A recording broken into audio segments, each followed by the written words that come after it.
I'm your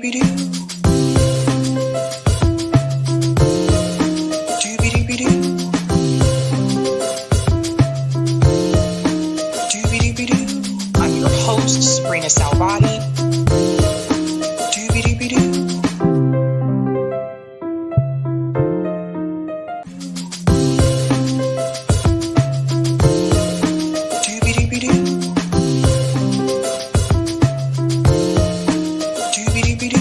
I'm your host, sabrinasalvati.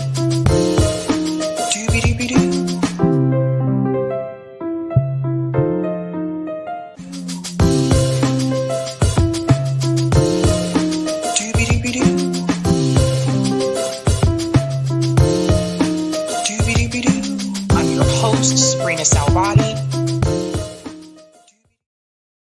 All right. Happy Tuesday. I'm your host, Sabrina Salvati. My special guest tonight is Alex Rubinstein. He is a journalist at the Gray Zone. Alex, thank you so much for coming on.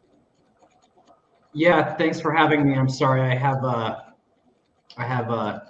two audios of you playing, but I'm ready to go. All right, cool. Woefully unprepared, but.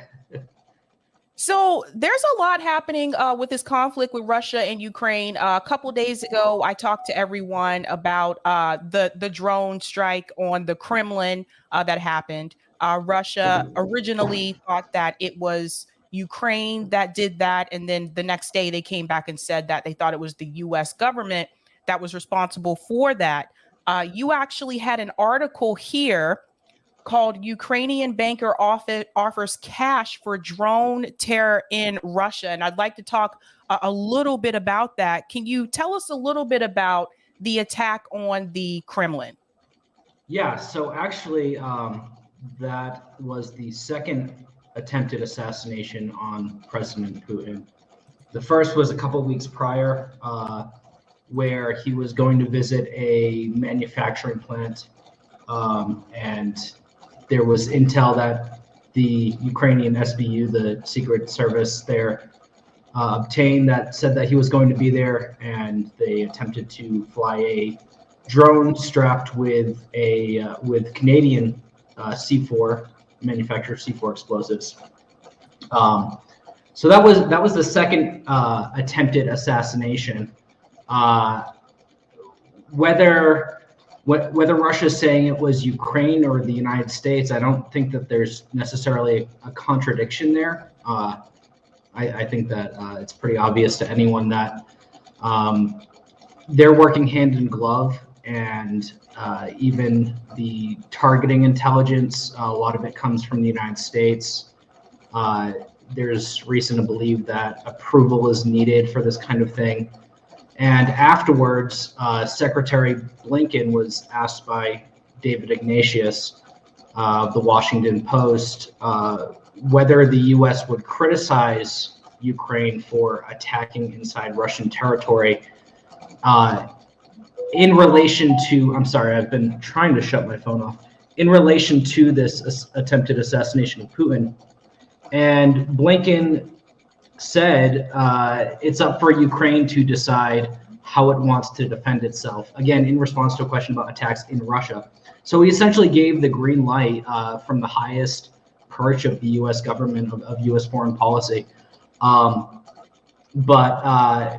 that article, it's kind of about two things. It's one about this Ukrainian banker who is accused of basically taking money from the bank accounts of regular Ukrainian citizens and funneling it to Igor Kolomoisky, who is the main financial backer of Vladimir Zelensky and the Azov battalion. So he's been funding the war on the Donbass for the past 8 years.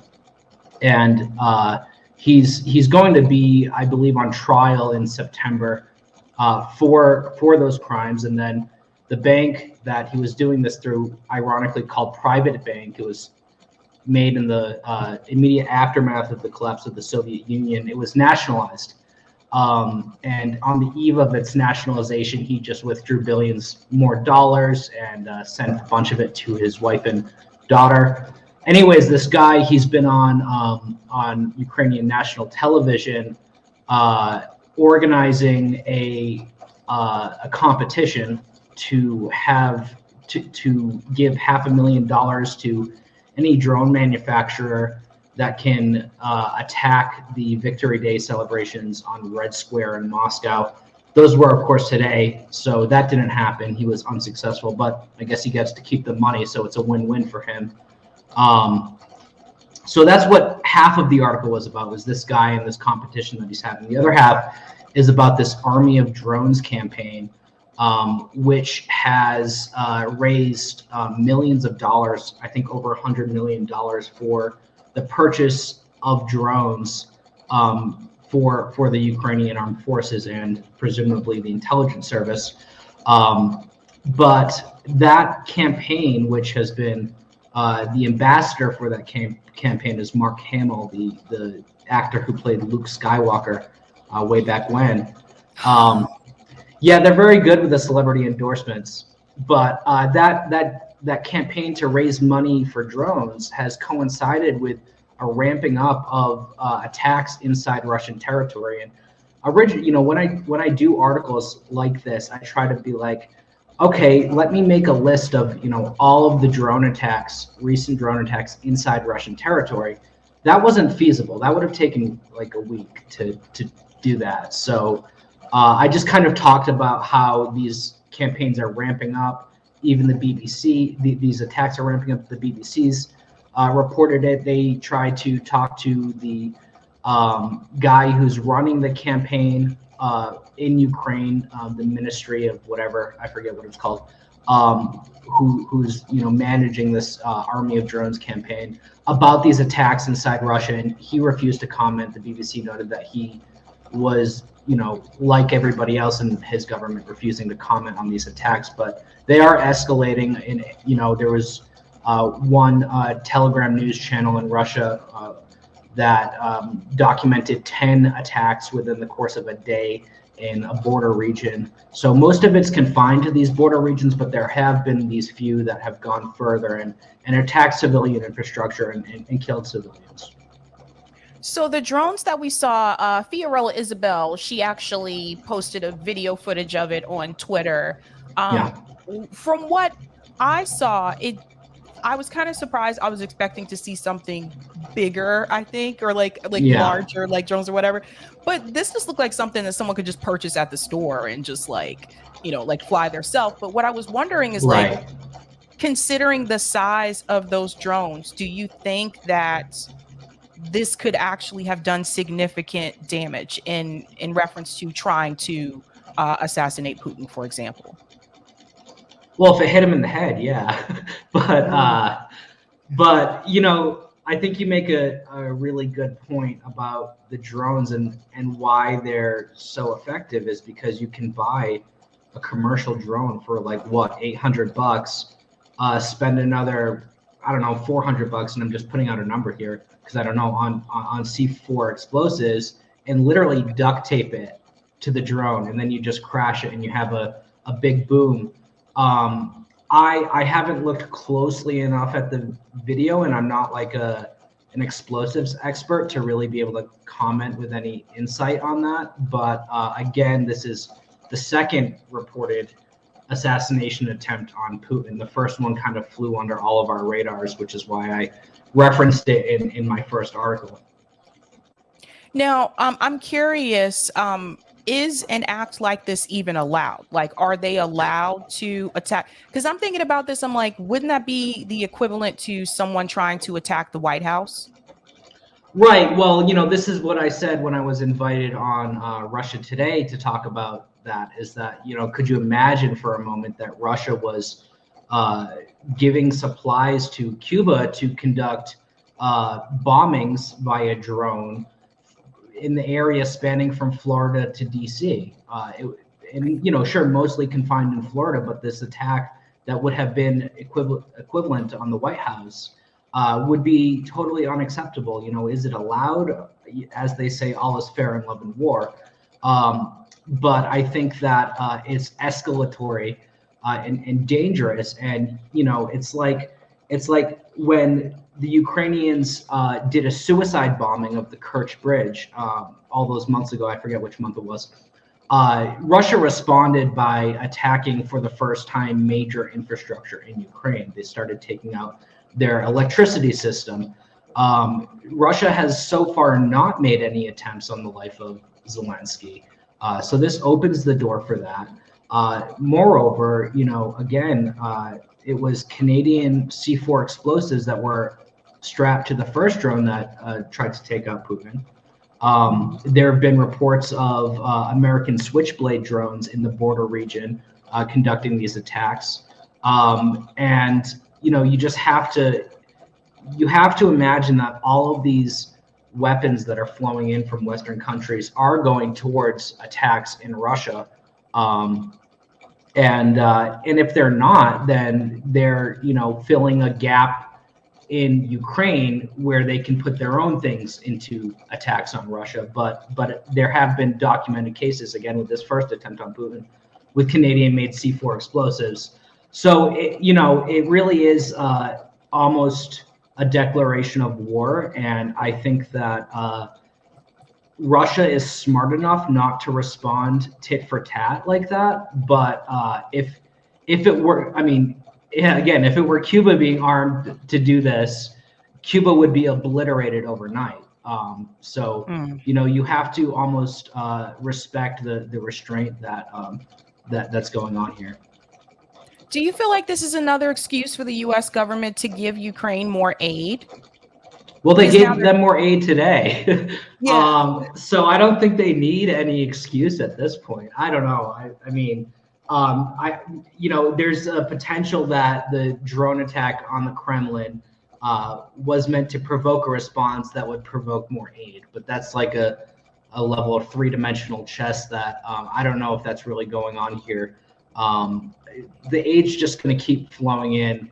No matter what they say, that the aid will dry up if the counteroffensive is not effective. I don't know if that's true or not, but we'll have to see. But I think that again, I'm sure you've been saying this. We at the Gray Zone have been saying this since the beginning, is that they're going to fight to the last Ukrainian.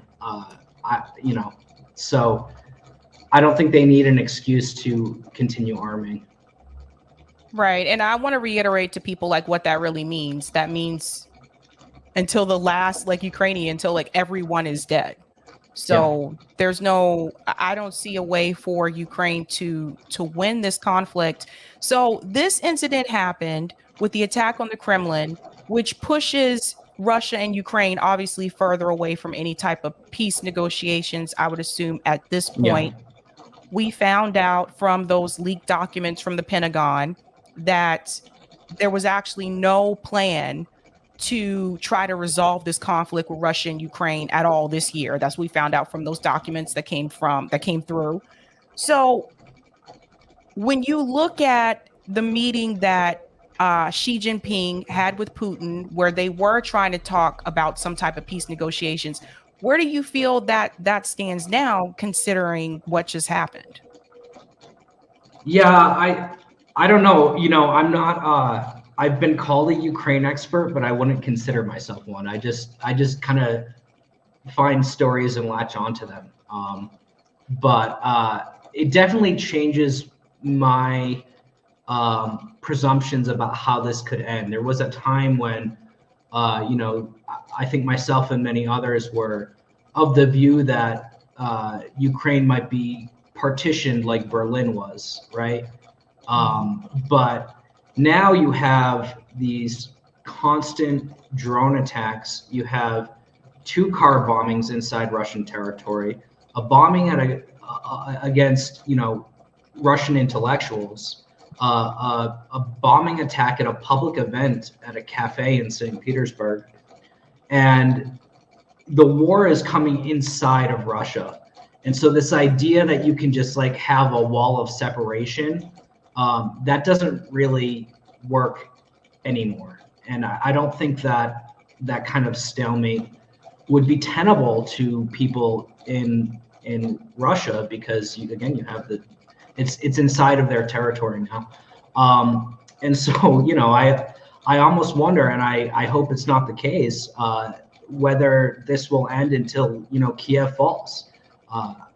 You know, and because, you know, there have been also a number of even more far-right forces than Zelensky that have basically wanted a war since 2014, so that they could, you know, be the strongest guys there and take power. So short of an actual regime change in Kiev, I don't see how this ends, because, I mean, I don't think that the weapons are going to dry up, but the bodies might, you know. So there's that too.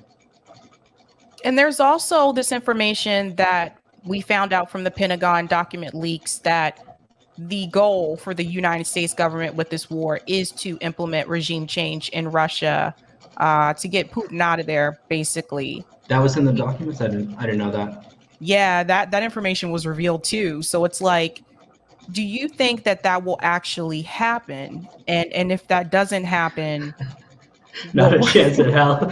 No, I don't think that will happen. I mean, you know, China doesn't want Russia to fall.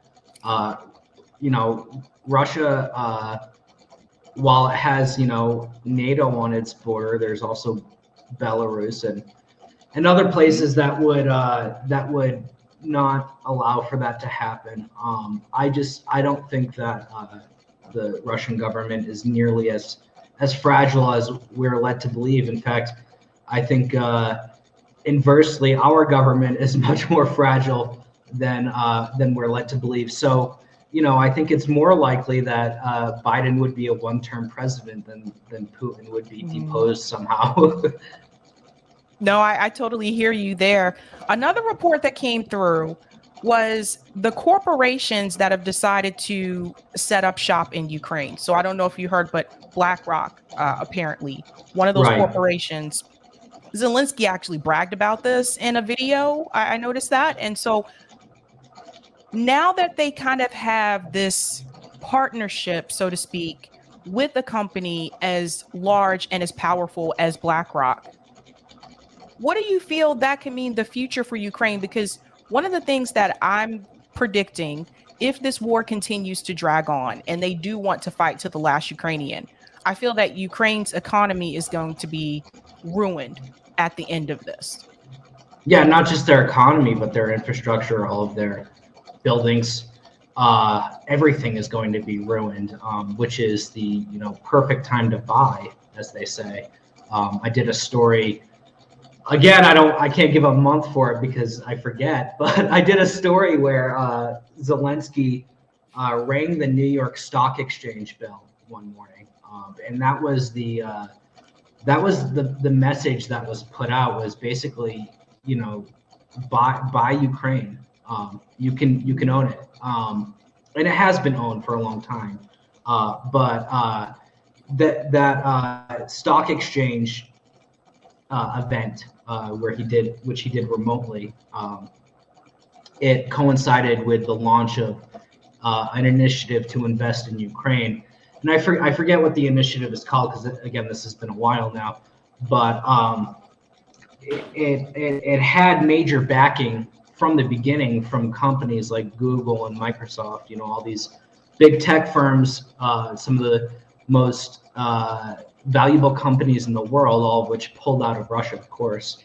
But it had initial backing from them, and there is good information out there about the buying up of Ukraine as a country. But again, you know, this is a country that's also been like largely bought up before. You know, after the collapse of the Soviet Union, $32 billion of weapons went missing, for one. And then you have guys like Igor Kolomoisky founding Private Bank, which is now nationalized, and just like stealing money from regular people, and just going directly into their bank accounts. So this is, you know, this is like the bastard child of Europe. Like, go back a few years in the news and look up indexes of the most corrupt countries in the world, and Ukraine will be in the top 5 in all of those lists.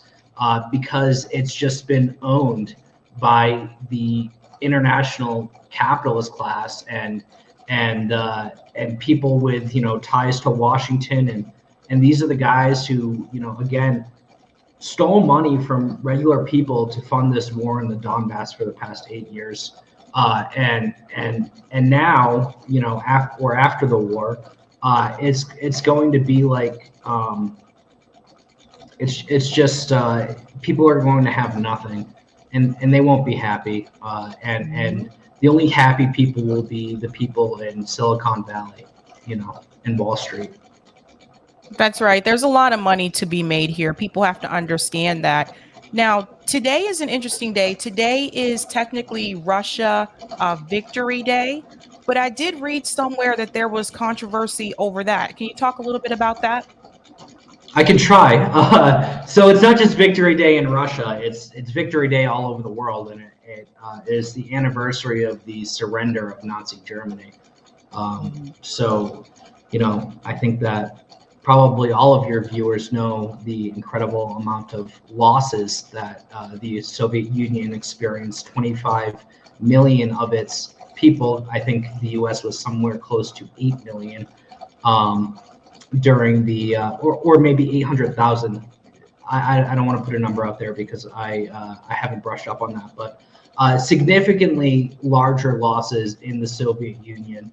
You go back to, I was listening to Mark the Day to Tear the Fascists Down by Woody Guthrie, and it was incredible that at the time you could hear popular American musicians thank the Soviet Red Army and the Chinese for fighting fascism.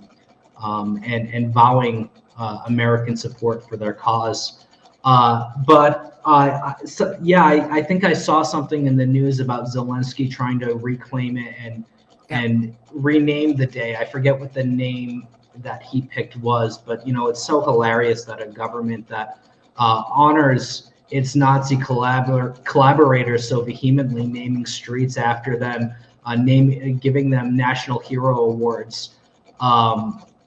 And just openly idolizing them. Zelensky himself has commented favorably about Stepan Bandera, who killed hundreds of thousands of Jews and communists and other unwanted people. Zelensky himself has commended him. So it's funny to see that a government that honors its Nazi collaborators is also trying to claim some kind of role in the defeat of Nazism. It's the ultimate irony. That's right. And one of the things that was interesting to me too is the celebrities. So like Mark Hamill, for the younger people in the chat who don't know, Mark Hamill, he's best known for playing Luke Skywalker in Star Wars, like the original Star Wars, not the reboots, although he's in one of them. But yeah, he drank like this. He's like all raggedy in the new one, and he's like drinking walrus milk, and it looks just like absolutely disgusting in his beard and stuff. It's hilarious. I've tweeted that picture at him a few times when he's just like, when I want to get under his skin, because he's not proud of those movies, the new ones. I know. Yeah, for like people that like, I'm a big like Star Wars fan, so like for me it was really disappointing to see someone like Mark Hamill. I'm like, oh my god, like he drank the Kool-Aid too. And it's not just him, but like I don't know if you saw this as well, but Orlando Bloom actually went and met with Zelensky. I'm like, what are you doing? Yes. Yeah, and Bono uploaded a photo of him to a free online photo editor, and he got it on the cover of The Atlantic somehow. But yeah, I mean, there's actually a great, interesting clip of Zelensky's former press secretary or some kind of equivalent role at the CSIS think tank, where she is talking about how it was like an intentional strategy to celebritize Zelensky, and this whole war has been marked by celebrity endorsements. It's like those old Aid concerts that they had, where I'm reminded of an album called "Pictures of Starving Children Sell Albums." by what was that band? Chumbawamba. But yeah, right away, you saw Paul McCartney on stage with a Ukrainian flag guitar. John Bon Jovi's on board. Like all the big name classic rockers, with the exception of Eric Clapton and Roger Waters, of course. Right. Yeah, I mean, and then I did a story where Jon Stewart gave an award to a Azov battalion neo-Nazi who has a Sonnenrad tattoo on his arm. So yeah, I mean, it's just I think that part of it's to stay relevant, really, because I think people are like a lot less invested in what elite celebrities have to say. Yeah, it's true. When I was growing up, there were a lot of concerts. I don't see these as much anymore, but there were a lot for Africa. So Yeah. for people who are familiar, like the video "We Are the World," that was aid for Africa. I think also Queen also did some kind of concert. I think was also aid for Africa. Like that was a big thing. Like when I was growing up, you would see like those kinds of shows, and then it just kind of went away. And now I feel like now it's all about Ukraine, and it's not just actors and musicians. Even the NFL has gotten in on this. Like there was propaganda about it during the Super Bowl. It's all over the place, and I feel like a lot of Americans just don't understand the full story. Has that been your perspective like recently, or do you feel like more people are starting to wake up and understand that this is not all just Russia's fault? Well, I don't live in the United States, so it's hard to get a sense of the average person's feeling, because the most interaction I have with people outside of my family and social circles is on Twitter, which I don't think is like a very good sample. But I don't think that it's a coincidence that the most popular TV news host in the country was the only one putting out a critical perspective on this. I think that there is a hunger for points of view that don't conform to the nonsense that, frankly, that we are fed. I mean, and it also, I don't know how easy it might be to convince people. But what I would say is that there's been this incredible cynicism from the media class, because for years, most of the reporting about Ukraine was like very critical. I mean, you have the corruption issue that I talked about. You go to Radio Free Europe, you go to Bellingcat, you go to the BBC, Vice News, all of these outlets, every outlet was reporting on this Nazi problem for years. I mean, I used to consume that stuff voraciously because I thought it was fascinating and I thought it was a massive scandal. Even somebody like Ro Khanna thought it was a massive scandal and tried to stop U.S. support for Azov. He's, of course, backtracked and ignored that issue.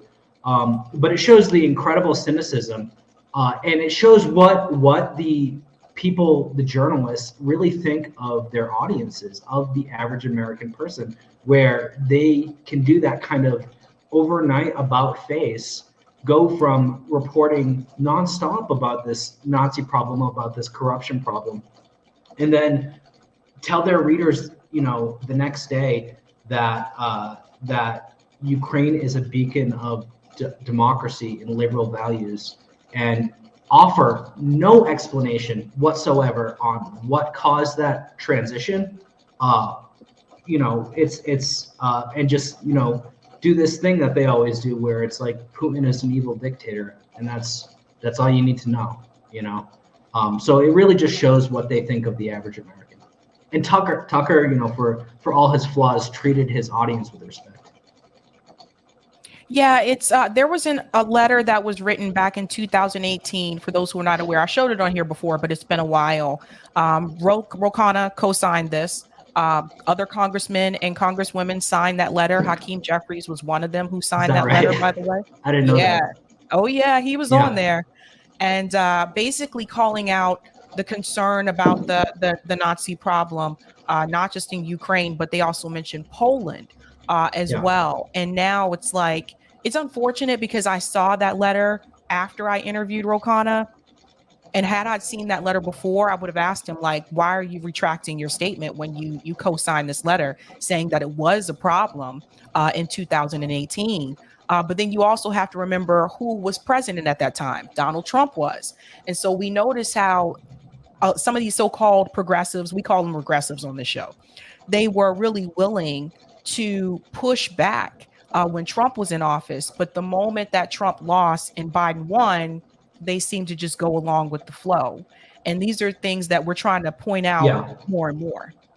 Yeah, I mean, there's this tendency of progressives in Washington to present themselves as like the vanguard of critical foreign policy thought, but only ever pushing on issues which are basically so disgusting that like it's like a free win for them, because there's no industry or community, think tank community that's really willing to attack their character for their advocacy on these issues. So you have somebody like Ro Khanna, who spent years and I think did a service to people here and people in the affected country on Yemen.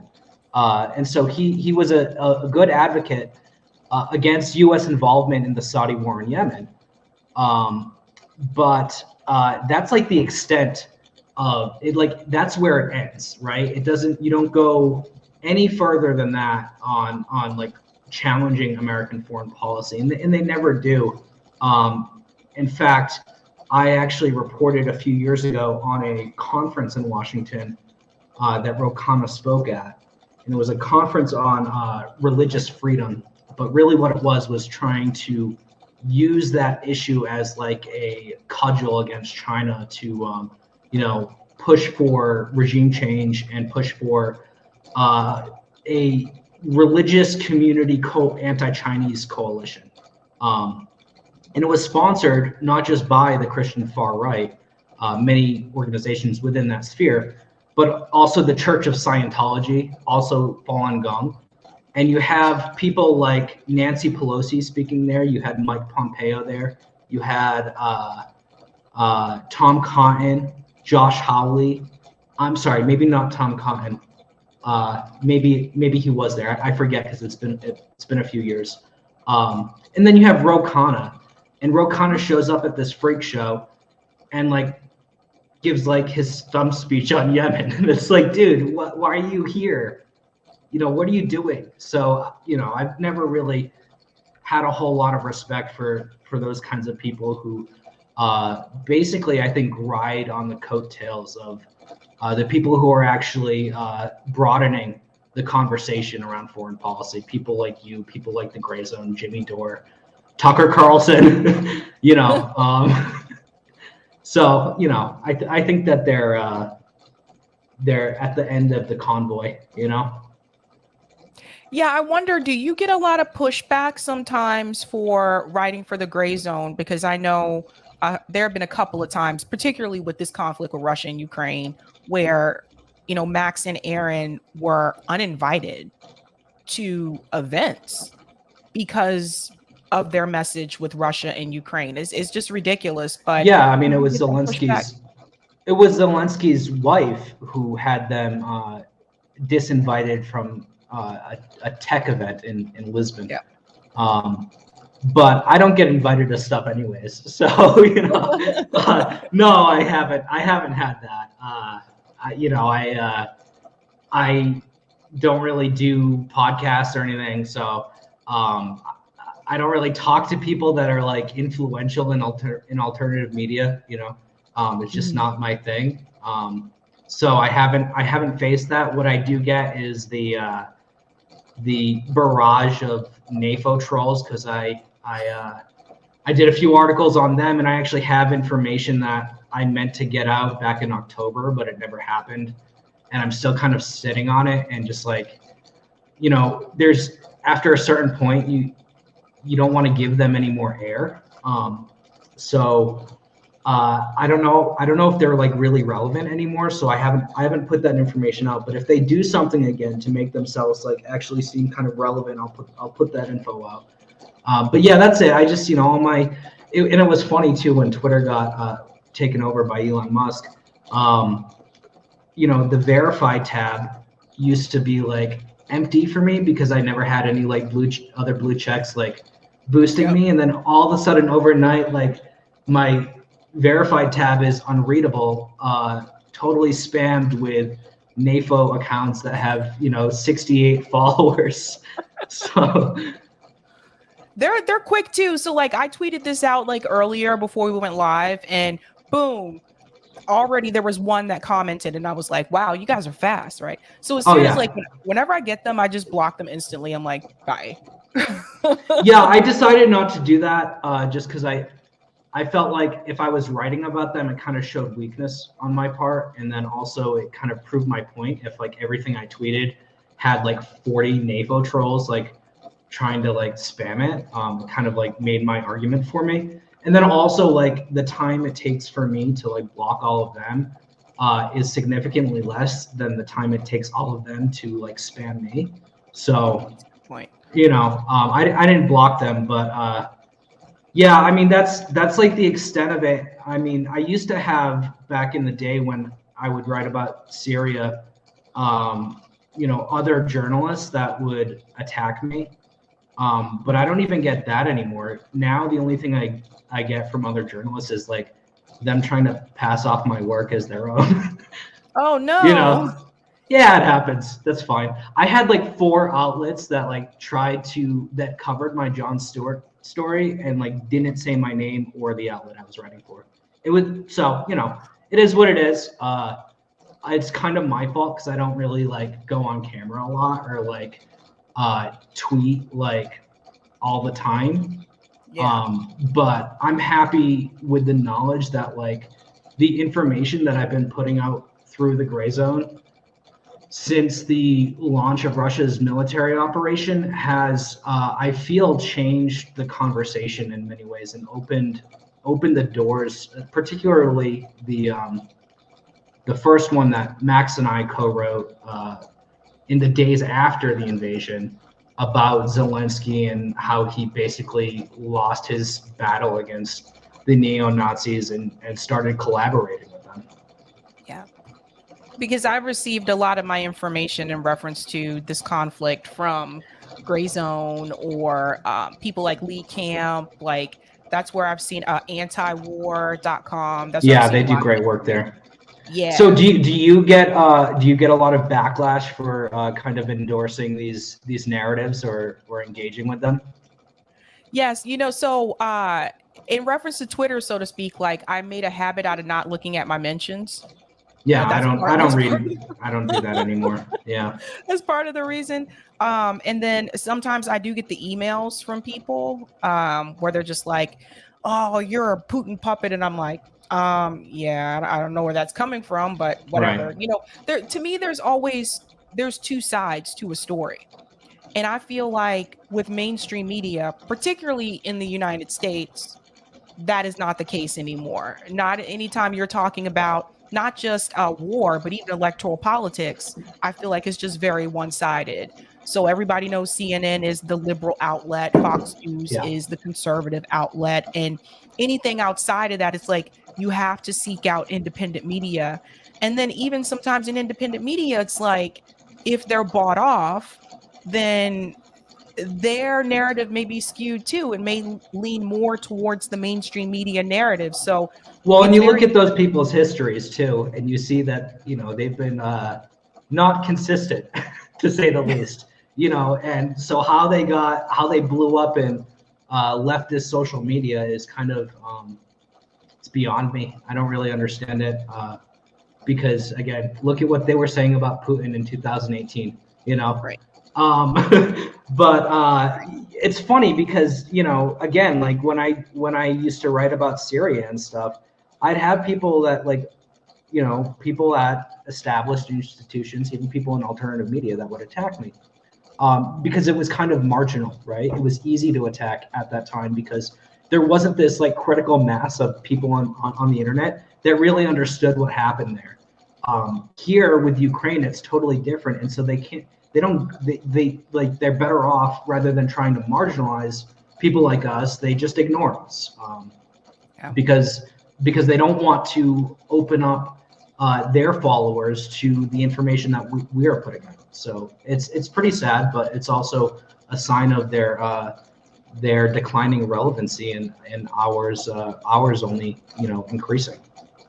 Have you ever been invited onto mainstream media to talk about your journalism?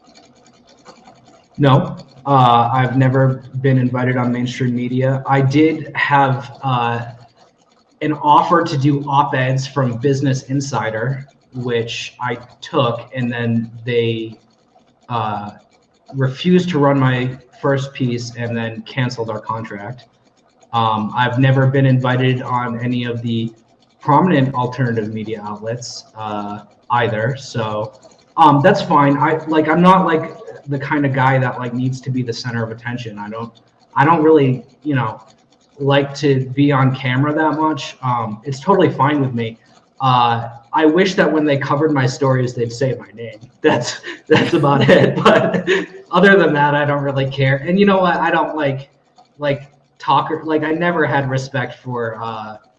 I shouldn't say I never had respect for it, but I do. I like to think I do something that's very different from what podcasters or that kind of thing is. And I do investigative journalism, and I don't mean disrespect towards people who do that, but it's something that's very different, and it's not really what I want to do.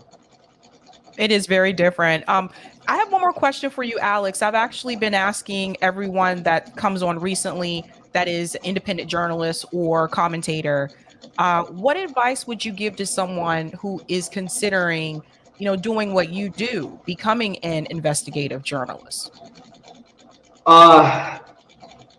Do we have a few minutes for this response? We do. Go ahead. So some I people actually said like one thing. Some people said, I can tell you Yeah. this. So far, I've asked this question to like maybe 10 or 11 different people. No one has said the same thing. Okay. So when I got started, I was not doing investigative journalism. I was actually like a protest reporter. I was going into the streets this is like 2014 through maybe 2017, and doing all the social movement protest coverage, Black Lives Matter, Standing Rock, Charlottesville. I was at all of these things. And working tirelessly. I used to, work my, 9 to 5. And then after that, I'd go and cover stuff in Washington, D.C. And then on the weekends do the same. And so I built an audience that way, but now I do something which is very different. But I think that the same thing kind of applies. I used to tell people, go to events with your phone and film it, and ask people questions. Now, what I would tell people is if they wanted to do investigative reporting is to read the news all the time, the mainstream media, not alt media. Again, no offense to anyone in alt media, but there is significantly more information to be found in the mainstream media, both truthful and not. And you have today this incredible platform called Substack. And you can just like I did my own video journalism on Twitter, you can do your own investigative journalism on Substack. Tweet at people who you like. Tweet them your articles. And again, try to like read. There's a problem that people have that write in alternative media where they don't really know how to write a news article. So like read the news like all the time, not just for the news, but for like an understanding of how to put a piece together. And if you put things out consistently, which I don't, you will find an audience for that. And again, just share it on Twitter, send it to your favorite writers. People will notice you. So that's what I'd say. Was that different from what everyone else has said? Yes, it was different. It's amazing to me. Like no one has said the same answer so far. I'm really surprised by that, but Yeah, like I 100% agree. I always tell people like, don't quit your day job just yet. Yeah, yeah, don't do that. But Yeah. you know, there's like this like leftist mantra that like if you want to like be able to understand the world, you need to read theory. And I always tell people, don't read theory. Like maybe like a few things, sure, but read the news. Like really, just read the news. There's what I use is an RSS program, which is like an old school, early internet kind of technology that you plug in different sources, and you can look this up, RSS, and you get everything that they publish in one place. So, you know, I use that, and I've used that many times throughout my career, and it gives you kind of a bird's eye view of the news. And you see something that like looks kind of like suspicious, or like, or you see that everybody's talking about the same issue, kind of in a decentralized way. And so that's like an opening to go in and look at that suspicious article, that suspicious headline, find the truth of it. Or if it's like this, like all of a sudden overnight, like campaign by all these different media outlets covering the same issue, find the truth of that situation and put that out there. That's what I would say. Awesome. All right, Alex, before you go, can you tell everyone where they can find you? Yeah, Twitter at RealAlexRuby. That's RUBI. RealAlexRuby.substack.com. That's my free newsletter where I just put out previews of everything that I'm doing for the Gray Zone. So you can like get, you know, a free email to see that I have a new article up, and just keep tabs that way. And of course the Gray Zone. Awesome. Awesome. Yeah, you guys are doing great work over there. Alex, thank you so much for coming on. Thanks for having me. It's been a pleasure. Bye. Bye. All right, guys. Alex, great information there. Great information. If you haven't had a chance to check out that article, Eric, can you put that link in the chat just one more time for people who haven't had a chance to read that article? It's very informative. I think you should check that out.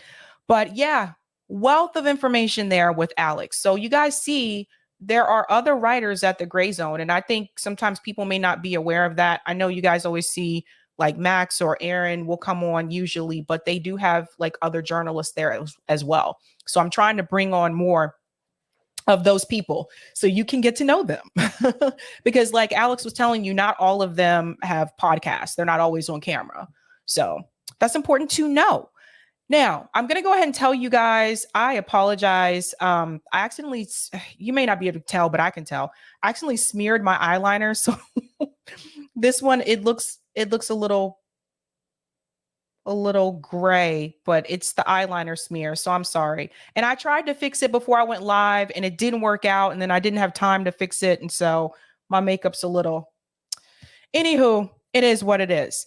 Okay, we actually have a lot to talk about tonight. I want to go ahead and thank everyone who's a Sabby patron. We'll get to that thumbnail and then we'll go ahead and dive right into the other stories.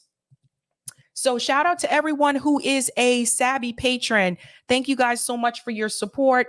If you're interested in being a patron, I have 5 categories: Ultimate, Sabinators, Sabsters, Sabbies, which is probably the biggest group, and of course, members. Thank you guys so much for your support. I really do appreciate it. And newbies will pop up there. And let's go ahead and get into that thumbnail. I do want to start off. I'll wait till we get to that story, but let's show you what else we're talking about tonight. There has been okay, thanks, Eric. There has been quite a bit come out in the news recently. And I think some of these other stories, there were other stories I wanted to cover too. Those are going to have to wait until Thursday just because so much has popped up. But tonight we are going to discuss Glenn Greenwald, SLAMS 2024. And what does this have to do with Donald Trump and Joe Biden? And I think you guys really need to hear the most recent news about the polls. So if you haven't had a chance to do so, go ahead and answer that poll that's pinned to the live chat. That actually is going to lead us into the call-in discussion. I'm also going to discuss RFK Jr. CIA. Yes, he's spilling the beans. I don't know if some people feel that's a good thing or a bad thing. There's some criticism here I have of that as well. We're also going to discuss Google founder Larry Page is missing. And you may be wondering, why is Jeffrey Epstein's face right next to his? We're going to get into all of that. And of course, Alex Rubinstein was just here to give us the Ukraine war update. So, yeah, let's get to these comments here really quick first. Thank you for the super sticker, Aberdeen. Appreciate that. What's going on, JB, my comrade from RBN? Hello. What's going on? Danny says Google founder missing, huh? Oh, yeah, you're going to hear all about that. I don't think a lot of people know about this story, so I'm excited to cover this tonight.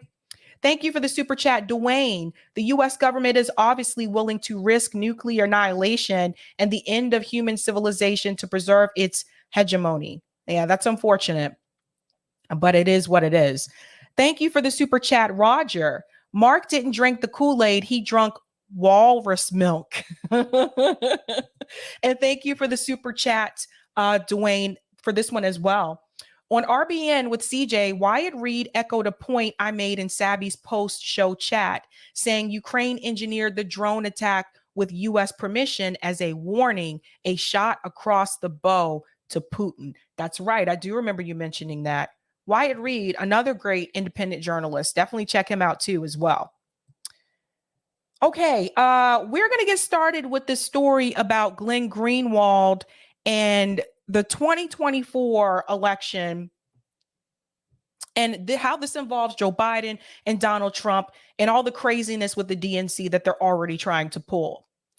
But before I get into that story, I do want to say, for those of you who are not on Twitter, Glenn Greenwald did issue a statement earlier this morning. In fact, I saw this.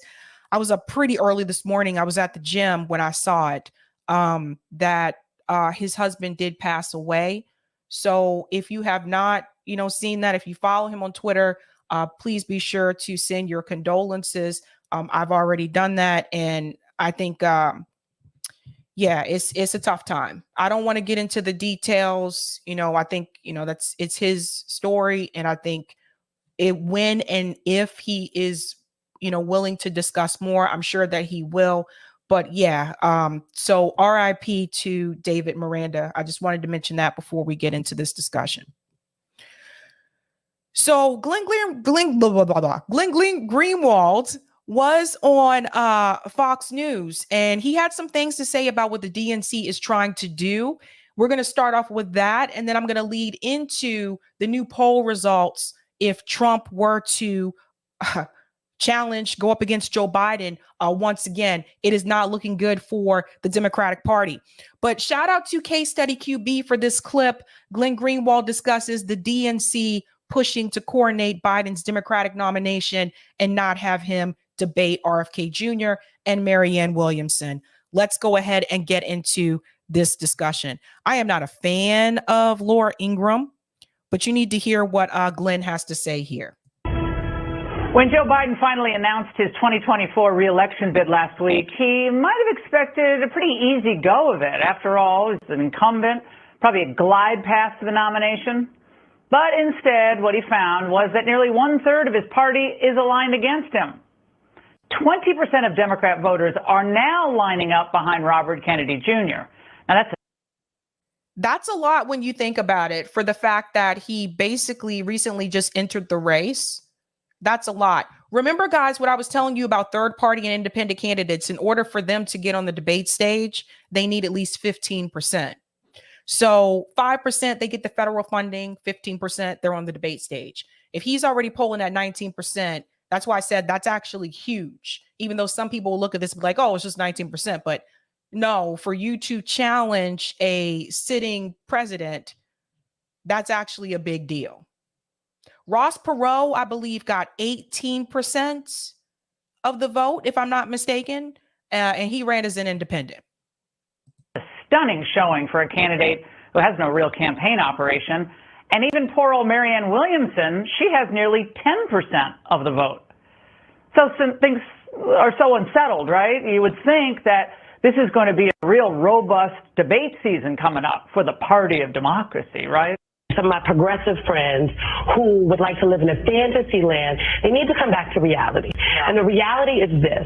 The sitting president of the United States of America is a Democrat that would like to run for re-election, so much so that he has declared a re-election campaign. Right. In that case, the Democratic National Committee will not facilitate a primary process. Simone Sanders, for those who are not aware, remember she worked on the Bernie campaign in 2016, and then she decided to, change sides and switch over to Joe Biden's campaign for 2020. Along with that, she was hoping to get that press secretary position after Joe Biden won. That did not happen. He gave that position to Jen Psaki instead. She was bitter about that. She did interviews about that, saying how she was hurt. And yet here she is again, defending Joe Biden even after he did her wrong, so to speak. So remember, she works for MSNBC now. She's going to go with that establishment narrative, even if she may not actually feel that way.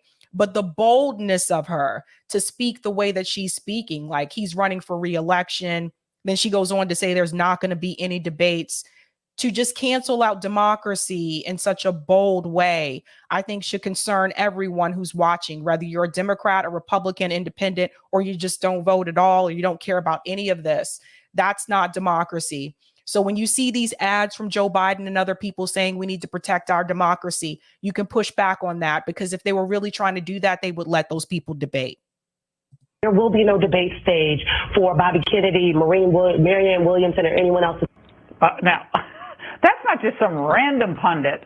That's a former senior advisor to Biden who seamlessly transitioned to the administration's press office at MSNBC. Joining us now, Glenn Greenwald. We've missed him, Pulitzer Prize-winning independent journalist. Glenn, great to see you tonight. That was a wild comment. I was in the gym and I, flipped on all the cables and I'm watching, and I said, wait a second. Did she just say that? And it was so brazen. Like, don't even think there's going to be a debate. What do we make of this? Even if you look at it from the perspective of, say, like some party apparatchik, which she is, even though she now wears the journalism hat at MSNBC, if you see polling data showing that 30% of the party is ready to back another candidate, as you say, even ones who have no campaign operation yet, that shows a lot of concern and dissatisfaction with Joe Biden. You would think if you have any respect for your voters, the last thing you would do them is to tell them, you're just going to have to swallow this. There'll be no debating, no dissent, no opposition from you. You're going to sit there and silently and take it. And yet that is their messaging, because they believe, and I think with good reason, that Democrats at the last minute always snap into line. I want to add here, this is very important. If you were to add the two together, RFK Jr. and Marianne Williamson, yeah, that's 30%. So regardless if you're not for one or the other, or maybe you're for one but not the other one, when you put them together, that's still 30%. So that still says that 30% of Democrats do not want to vote for Joe Biden. Yes, that is concerning for a sitting president. And people need to raise flags about that. Like, just sitting here acting like Joe Biden doesn't have to debate, that actually makes things more worse, because that makes some Americans sit back and say, oh, okay, you guys don't want him to debate. I wonder why. Why is that? So this goes back into what I've been talking about previously about the DNC fraud lawsuit, how they were able to argue in court that the DNC, the Democratic Party, is the corporation, and therefore they really do not have to let the voters get what they pick, that they had every right, they argued, to rig it for Bernie Sanders. I'm actually going to try to reach out to, I just got the contact information today, to reach out to the actual attorneys that were present during that case to get them to come onto the show to explain this in more detail to people, because I think people need to understand that it is a corporation. You think you're voting for a party. Like when you go to the polls and you're like, yeah, I'm voting, I'm a Democrat, I'm a da-da-da. They argued in court, there's no such thing as a Democrat. It is a party. Or excuse me, it is a corporation, not a party, not an organization. It's not what you think it is. So just keep that in mind. Are they more afraid of RFK, the candidate, or his ideas, since all this information is now becoming accepted about the mRNA shot and of course, all the suppression of dissenting medical views at the, for the really first 2 years of COVID. I think it's a great point. Marianne Williamson, I interviewed her. I didn't really find huge differences between her and Biden. There's nothing she's saying that would concern anyone in Democratic Party circles. But RFK Jr., from the beginning of the pandemic, has been a very strong dissident about things that he turned out to be right about, and Dr. Fauci and Democrats turned out to be wrong about. And the last thing they want is having all of that revisited and whether these authorities can really be trusted. He's also opposed to Biden's proxy war in Ukraine, whereas Marianne Williamson is in favor of it, and that's the thing that forced Lyndon Johnson in 1968 to not seek re-election when anti-war sentiment in the party grew. I think you're exactly right. It's not just fear of Biden's age, but also the Kennedy allure combined with the ideas on which he's running. And the anti-war sentiment is very key. This is why Robert F. Kennedy Jr., in my opinion, when I spoke to people at his announcement, this is why I think that he's able to pull people from different political ideologies, independents, some conservatives, because of the anti-war message. One thing I will say in reference to Marianne Williamson, there is one thing they may be concerned about, and that is the fact that she's for Medicare for all. See, Joe Biden's not. Joe Biden did say that if that bill came across his desk, he would veto it. No questions asked. So she is for that. And she did criticize the economic decisions.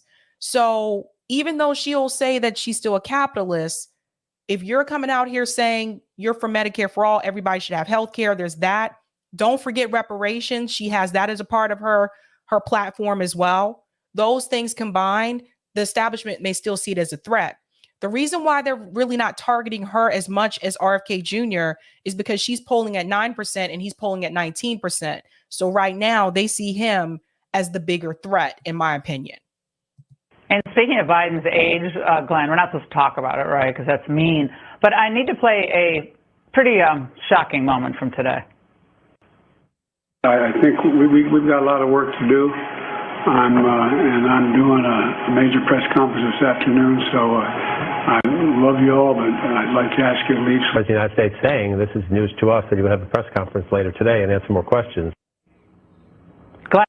Joe Biden is struggling, you guys. There was no press conference today. So he was referencing an interview on MSNBC. I guess that was done, but is it too much to ask that the commander-in-chief of this country actually knows what's going on? I mean, that was weird. That's the first time I heard this clip, and I found myself almost ready to laugh, and then I realized that's actually cruel. Like, I felt, morally wrong from having that reaction. I think it's almost like a form of elder abuse. It really is. Let me just make this one point, Laura.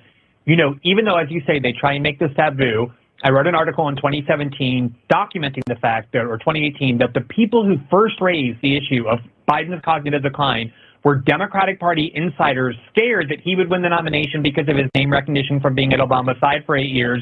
They were the ones who went around trying to warn everybody, he's not well, he's not, anything like what he was, his brain is declining. And then as soon as he got the nomination, they turned around and said, how dare you raise questions about his cognitive faculties? And that was 5 years ago. So let me pause there for just a second because he's 100% correct. Remember when Joe Biden announced that he was going to run, remember one of the statements from Obama was, you don't have to do this. You don't have to do this, Joe, because they knew that Joe Biden was already on the decline and they pushed him through anyway. You had over 20 people running at one point in the Democratic primary for 2020. Like, that doesn't make any sense to me. And they pushed him through anyway. That is the scary part. Anything to prevent Bernie Sanders from even having a chance to get in that spot. So I think that this is what we're left with now. This is what we got.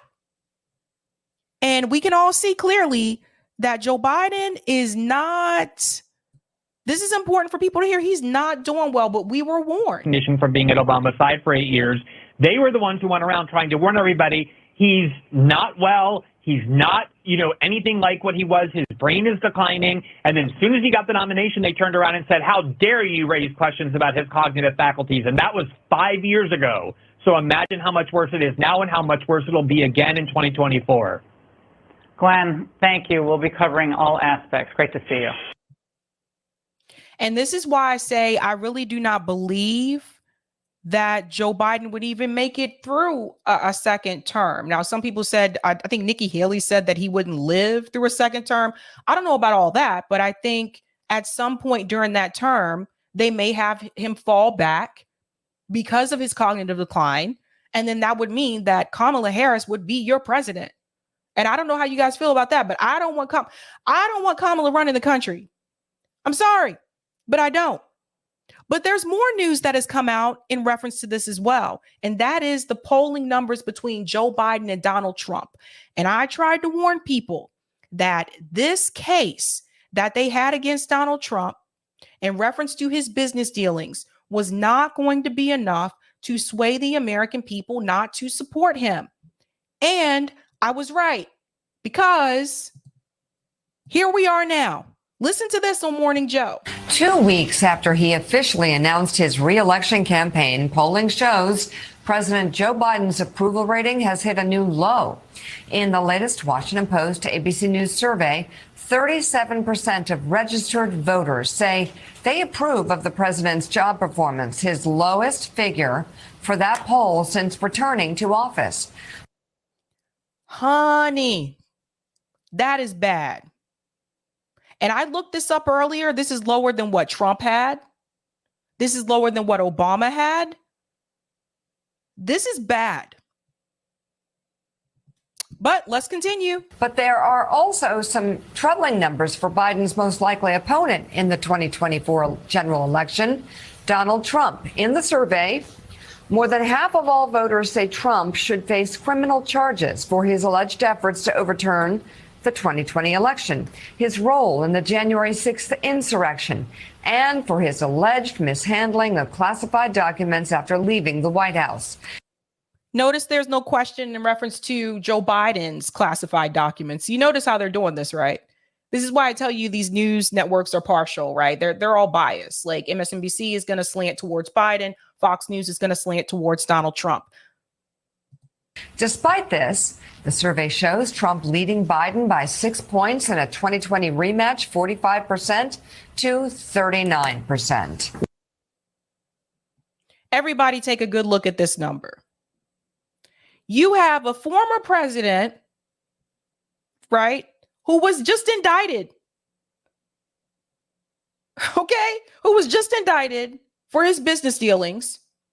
And then you have the current president who's experiencing cognitive decline, has not been indicted, but you know, we can get into his business dealings too, in reference to him and his son Hunter and Ukraine. More information about that is starting to come out. But here's the problem, folks. This is what I warned people about. I told people that the indictment of Donald Trump was not going to be enough to convince the American people not to support him again, or not to approve of him being back in office again.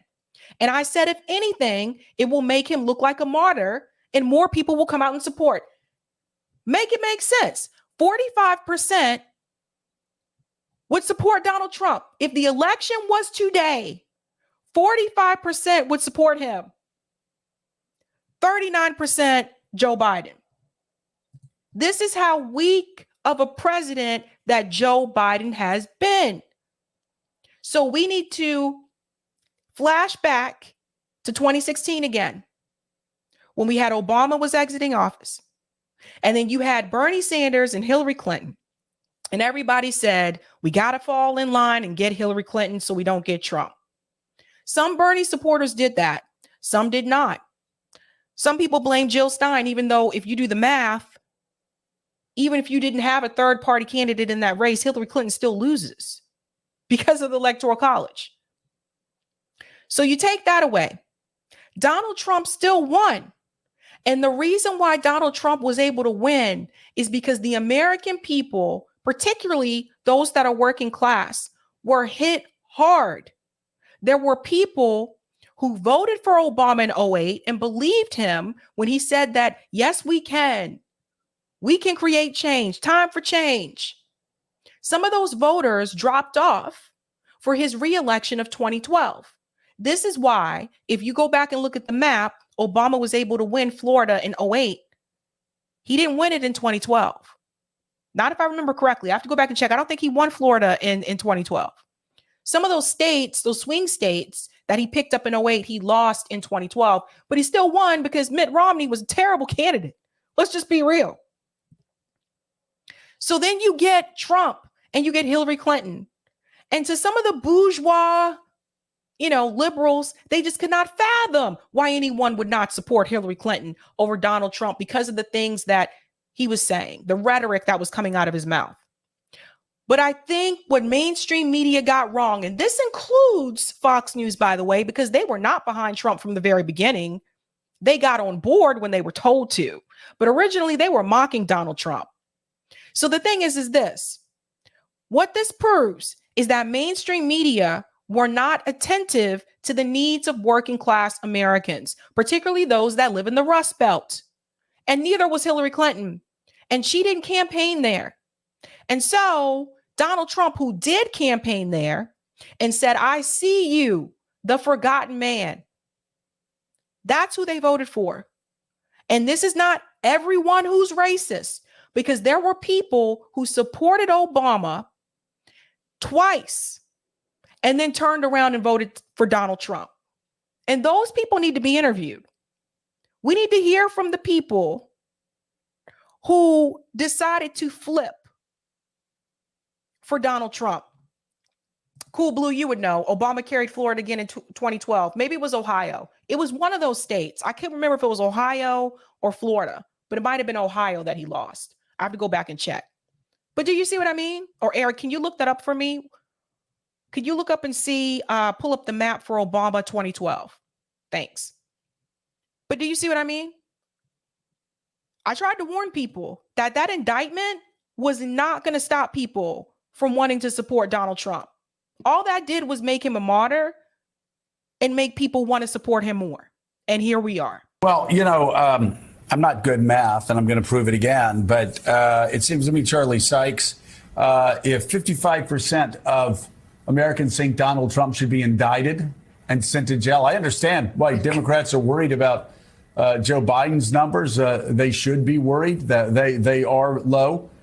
At the same time, if 55% of Americans think he should be indicted and face criminal charges and only 39 don't, maybe that's why he's sitting at 45%. There's not a real upside to Donald Trump. So Republicans understand this. It's why they're panicked.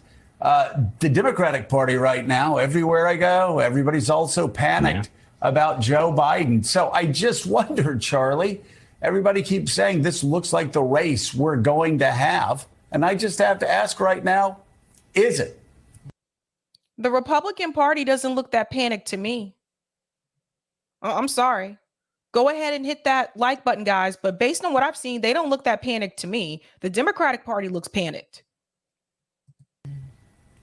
Yeah, I'm afraid so. I'm afraid that we are stuck with this. And I, by the way, I think that both parties are right to panic. I think they have reasons to be very, very concerned. Look, I mean, this poll may be an outlier and it may be early, but this also needs to be a wake-up call that this is really possible, that it is possible that Donald Trump could be elected president with all that that means and all of the implications of all of that. It also exposes, I think, Joe and Mika, I think it exposes the hollow men of the Republican Party who have been so reluctant to actually call out Donald Trump's unfitness, because they've been basing a lot of their critique on the fact that he's unelectable. Well, that whole argument, that Donald Trump can't win, that's kind of being blown up at the moment. So at some point, if we're going to address the reality of the situation, Republicans are going to have to talk about why Donald Trump should not be the nominee and should never be put back into the Oval Office. And I think the Democrats need to wake up that simply the craziness and the illegality and the various indictments of Donald Trump are not necessarily automatically going to save us in 2024. No one is coming to save us. Did you hear what he just said? Let's hear that again. Remember, I say this often. Now you hear it on mainstream media. Listen to this. Us in 2024. No one is coming to save us. No one is coming to save us. They finally admit it. So I don't think mainstream media really learned their lesson from 2016. I really don't think that they did. When Donald Trump stood in front of an audience of people and he said that he could shoot someone in broad daylight and his supporters would still back him, I think he was telling the truth. I said that back then. Why would they think? Are you kidding me? Do you know how many people love Donald Trump? Even today, yes, he lost some support. But even today, you know how many people love him? And his supporters love him. People don't love Joe Biden. And that's another big part of the problem. You know, when do you meet someone who's like, I love Joe Biden? You know, it's not the same as like when people loved Obama and people loved Obama and some people still love Obama. So I don't know why they would have thought that because of this indictment, this was actually going to hurt him. They didn't learn anything. Of all the crud that came out about Donald Trump when he was running for office in 2016, none of that stopped those people who supported him from voting for him. None of it. None of the rhetoric, none of that stuff. That's the thing. This is going to be up to us. I think that people have been waiting for something to come along, whether it's a media or an indictment, that's going to save us from all of this. And no, it's up to us at this point. So there you go. And this is what I've been saying. Now, there's a little bit more here because this gentleman on MSNBC, he's actually going to admit that he believes. Sorry, guys. He's actually going to admit that he believes that Trump can win again. Now, he's saying this on liberal media. Shout out to Case Study QB for this clip. I think everybody needs to hear this. He didn't fall for the okie doke. The new Washington Post poll shows that in a general election matchup between Donald Trump and Joe Biden is down 7 points. Now, we should point out that this poll is a bit of an outlier. It shows his approval rating at 36%. The average usually shows him around 42%. But the fact of the matter is that this poll shows what's been evident for a while right now, which is that a Trump-Biden rematch is really a jump ball, because you have to remember, with the Republican advantage in the Electoral College, even a Biden victory by 2 or 3 points could actually mean Donald Trump is elected. That part right there, I think, is crucial, that the Republicans have an advantage with the Electoral College. So he doesn't actually, thank you so much, Eric. He doesn't actually need much to win. And that's what people have to understand. Would Joe Biden win a state like Pennsylvania again? I don't know. So, Alex, let's spend a little more time on this, because I was speaking to a Democrat yesterday after this poll came out who actually was sort of grateful for it, thinking it would be maybe a bit of a wake-up call, because there has been a sense that in a Biden-Trump rematch, the White House, Biden campaign, some Democrats feel almost overconfident, thinking, hey, it's a race we won in 2020. We can do it again. We'll win the independent and swing voters again. And that all may be true. I mean, I think that most analysts would put Biden as the slight favorite in a rematch. But to your point, it is a jump ball. This is going to be close, particularly if there's some economic headwinds. And I really do think a lot of liberal media, I think they're losing their shit right now. To hear him say something like this could be close. Yes. And this is what a lot of us in independent media have been trying to tell people. You think that because after January 6th, all these people were just going to fall off from Donald Trump? No, some people are loyal to their party regardless. I don't know what they were thinking. I really don't.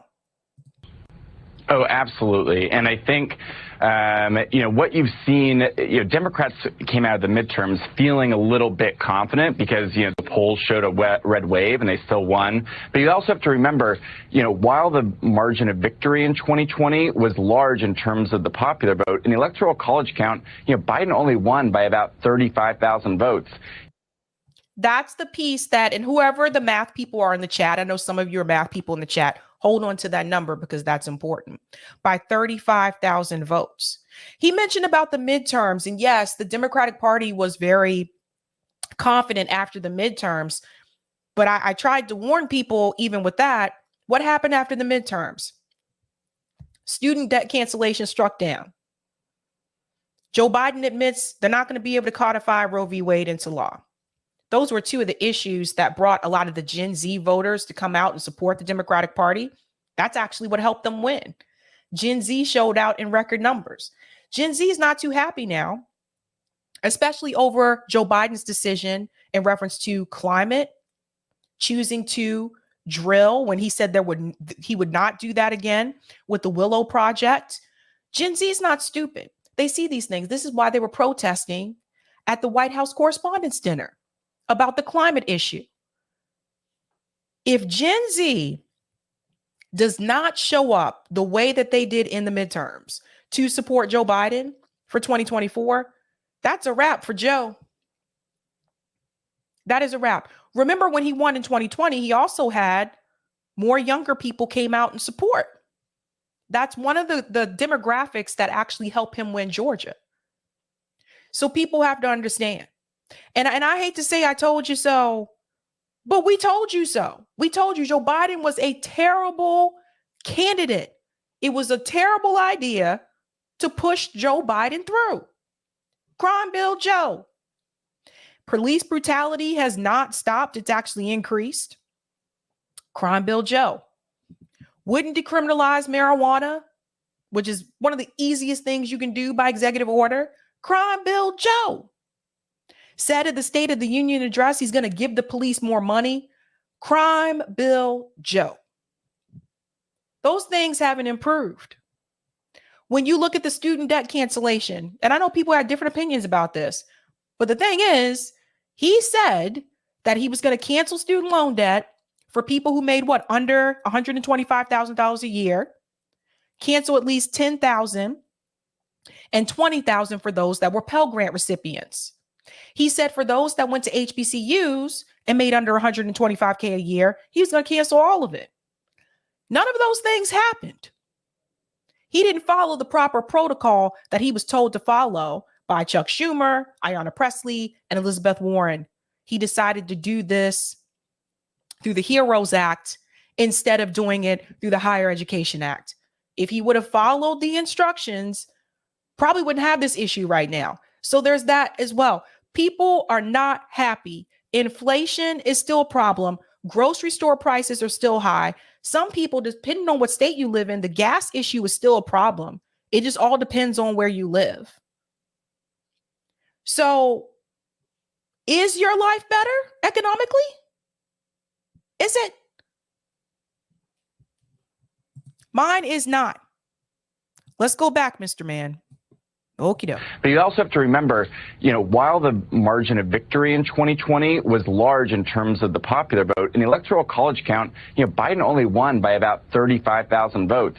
If you have a case where the incumbent is facing economic headwinds and maybe people forget about some of the daily machinations and tweets of the Trump presidency, this could be, there's a very likely scenario that Trump would win. You also saw that, Joe Biden did not raise as much small dollars in his first 24 hours of this reelection campaign as he did 4 years ago. Now, the one thing that could get small dollar donors engaged is Donald Trump.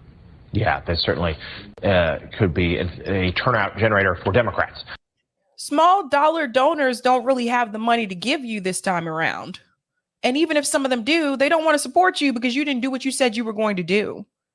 So he just told you that Donald Trump could very much win. Now, why is this important? This is going to take us into the RFK Jr. story, because RFK Jr. polling at that 19%.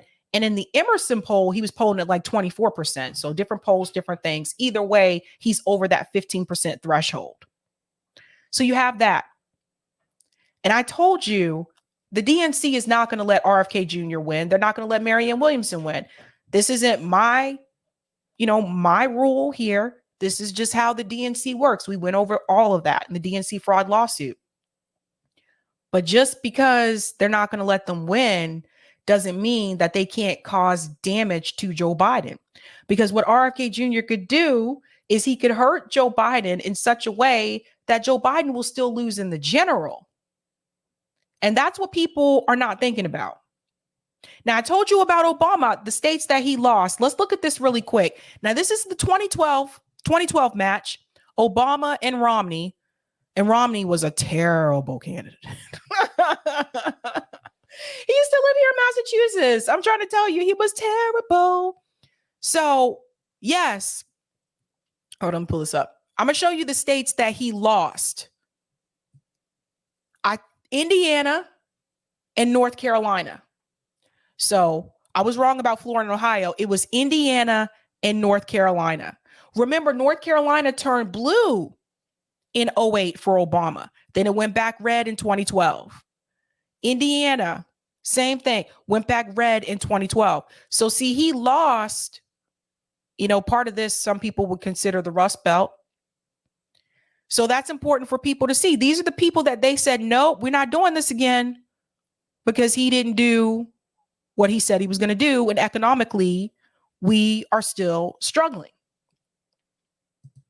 So that's what I wanted to show people. Now, Matt Orff, who I think is awesome. He makes these awesome videos, right? He actually made fun of the Joe Biden ad campaign. This is funny. You guys got to see this. I showed you the ad campaign a couple of days ago. Now I'm going to show you a parody of sorts because Orff is going to show you exactly what Joe Biden has accomplished during his presidency. Listen to this. Freedom. The question we're facing is whether in the years ahead, we have more freedom or less freedom. Under the Biden administration, journalism is a crime. Less freedom. Biden holds journalists in jail for telling the truth. Less freedom. But if you cut off your dick, you can visit the White House. Freedom. Personal freedom is fundamental to who we are as Americans. This is not about freedom or personal choice. It's about forcibly injecting stuff into everyone's bodies, which is about less freedom. That's why I'm running for re-election. I'm running as a proud Democrat for the Senate. That's why I'm running for re-election. I'm a Democratic candidate for the United States Senate. That's why I'm running for re-election, because I know America. We went to 54 states. 54 states. Because I know America. Biden complimented the town before incorrectly identifying which state he was speaking in. Because I know America. I know we're still a country that believes in honesty. And Joe Biden is not honest. Honesty. Honesty. Still going? It's still going?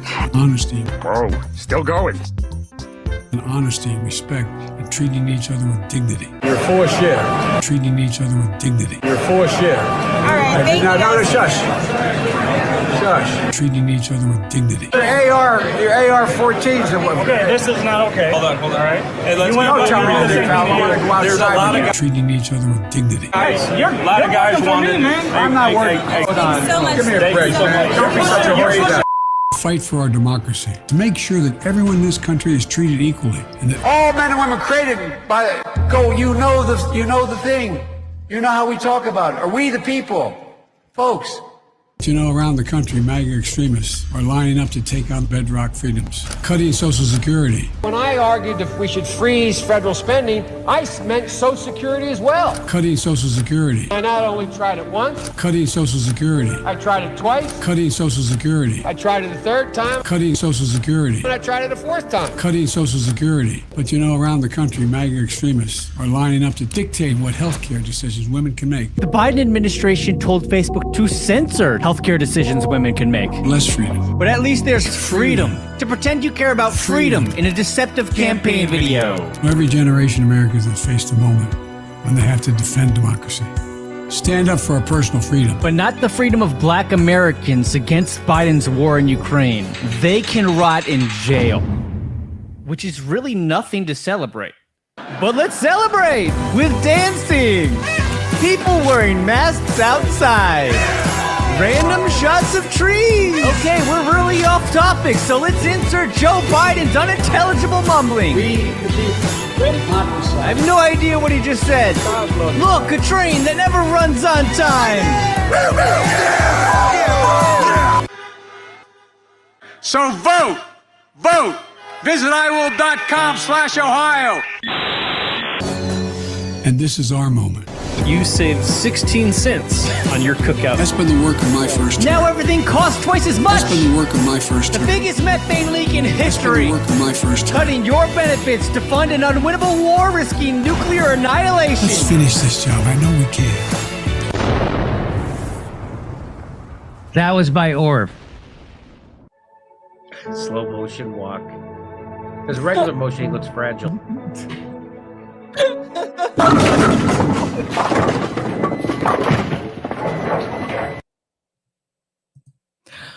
Please donate.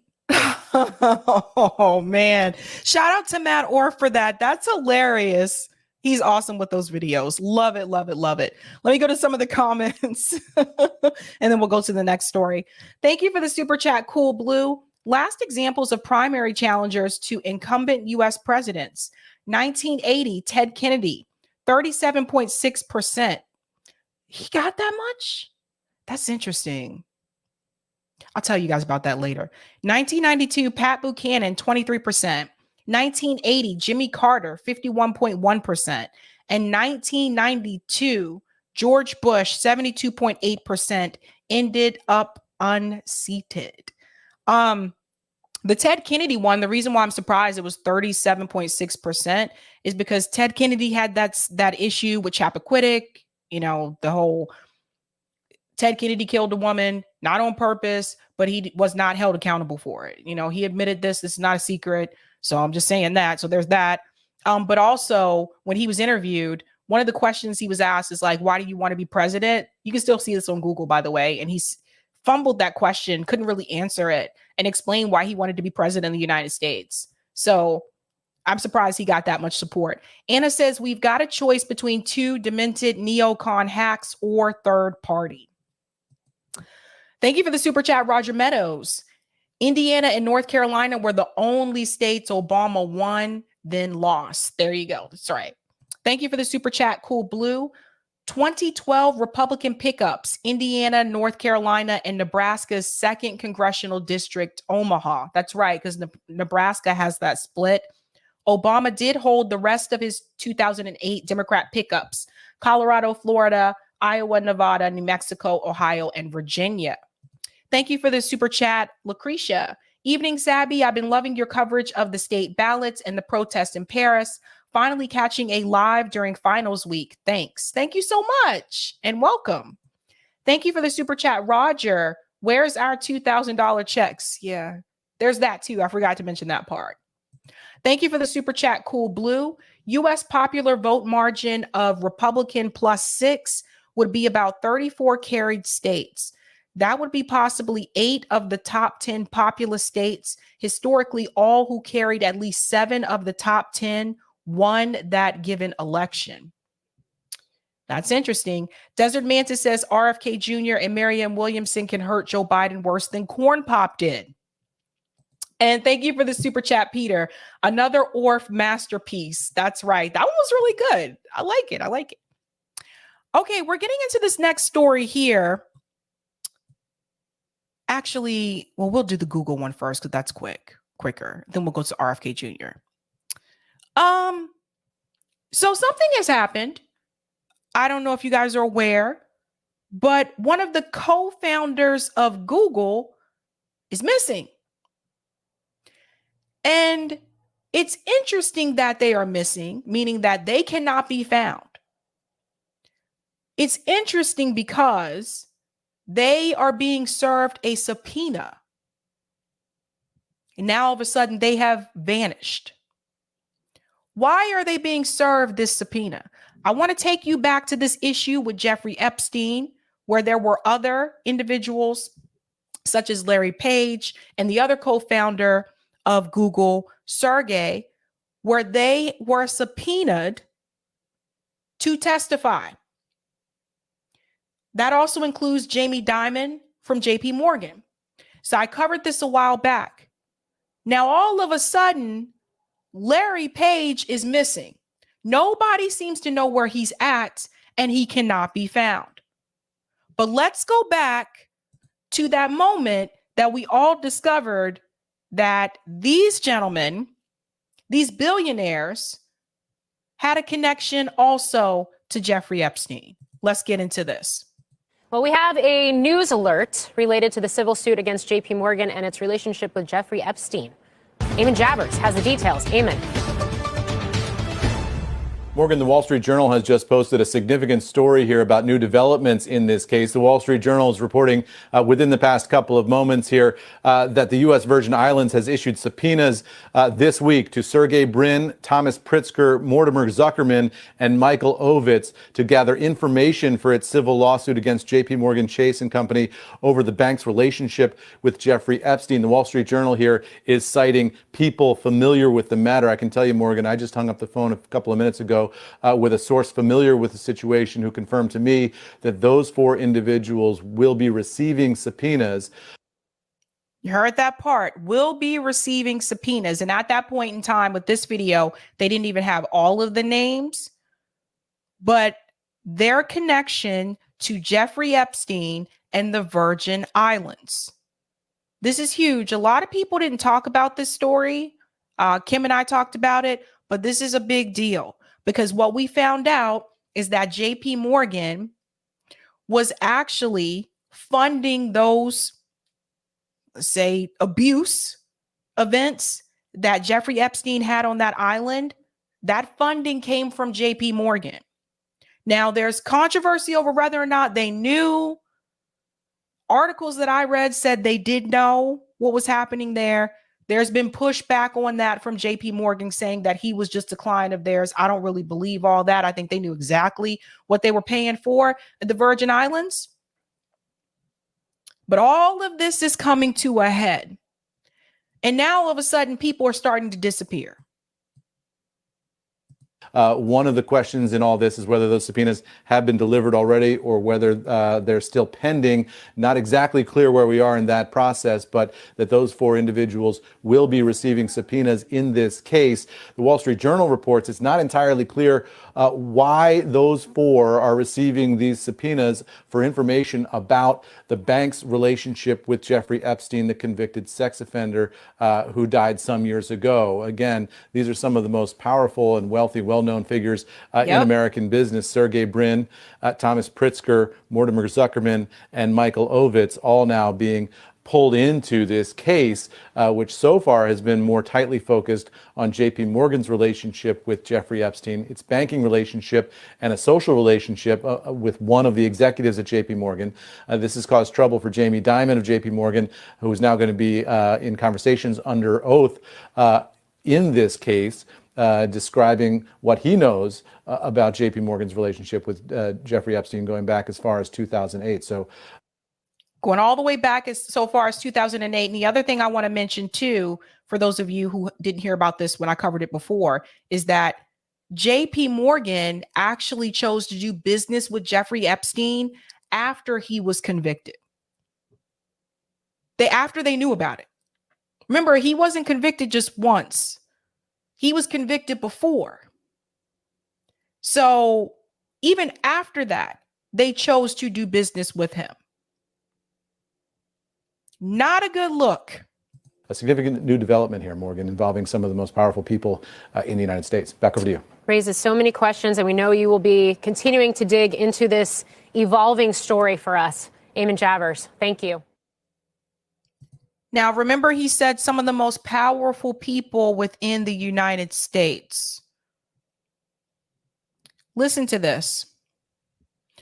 U.S. Virgin Islands can't find Google co-founder Larry Page to subpoena him in a lawsuit against J.P. Morgan Chase for enabling Epstein's sex trafficking ring, as prosecutors try to reach him through parent company Alphabet. So Alphabet is the parent company of Google, for those who are not aware. All of a sudden, Larry has disappeared.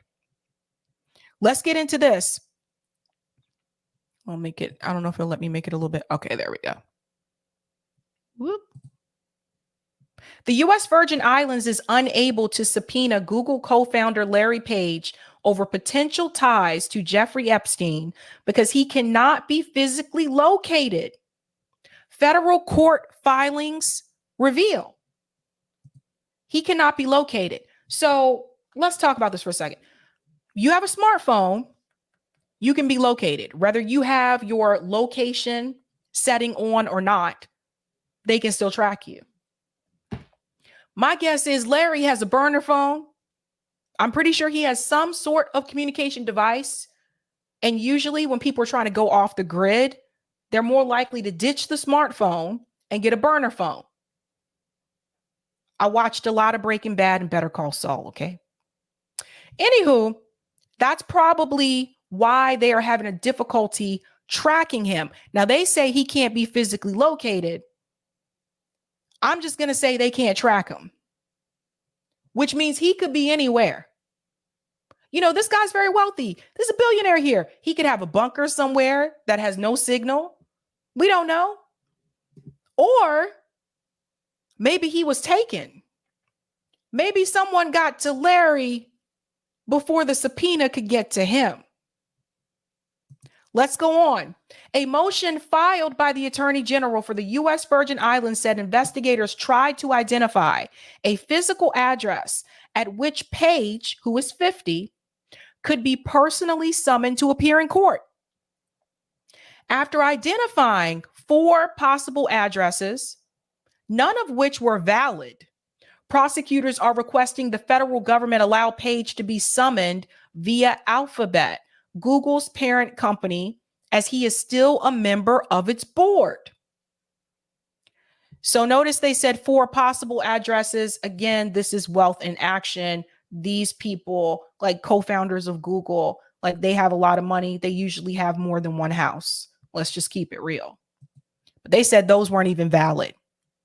The motion to subpoena Page by alternative means was filed last Thursday and makes up part of a case in which the Virgin Islands alleges JP Morgan facilitated Epstein's sex trafficking ring by handling his payments to recruiters and victims. You see this part? This is why he was subpoenaed. They're saying that he was involved by handing off the payments to the recruiters and to the victims, which means that he had knowledge that there were victims and he had knowledge that there were people who were recruiting these underage girls. Now, this is the co-founder of Google. Can't really escape from that, bud. Can't really escape from that. Let's go on. Page's whereabouts are largely unknown, though he was said in December to have spent the bulk of the pandemic on one of his growing number of private islands, some of which are within the Virgin Islands. Well, what'd you know? Of course. Of course. All these people are connected. So he knew where the island was. This is all, no way he can say he did not know. Page purchased Hans Lolick and its smaller neighboring island, Little Hans Lolick, in 2014 for $23 million. In the same territory as Epstein. This is him, by the way. This is him. Rich people do some weird shit. I'm serious, like, excuse my language. So here's the island, kind of out in the middle of nowhere. Imagine the amount of wealth that you have where you can just throw down $23 million just like that and buy an island.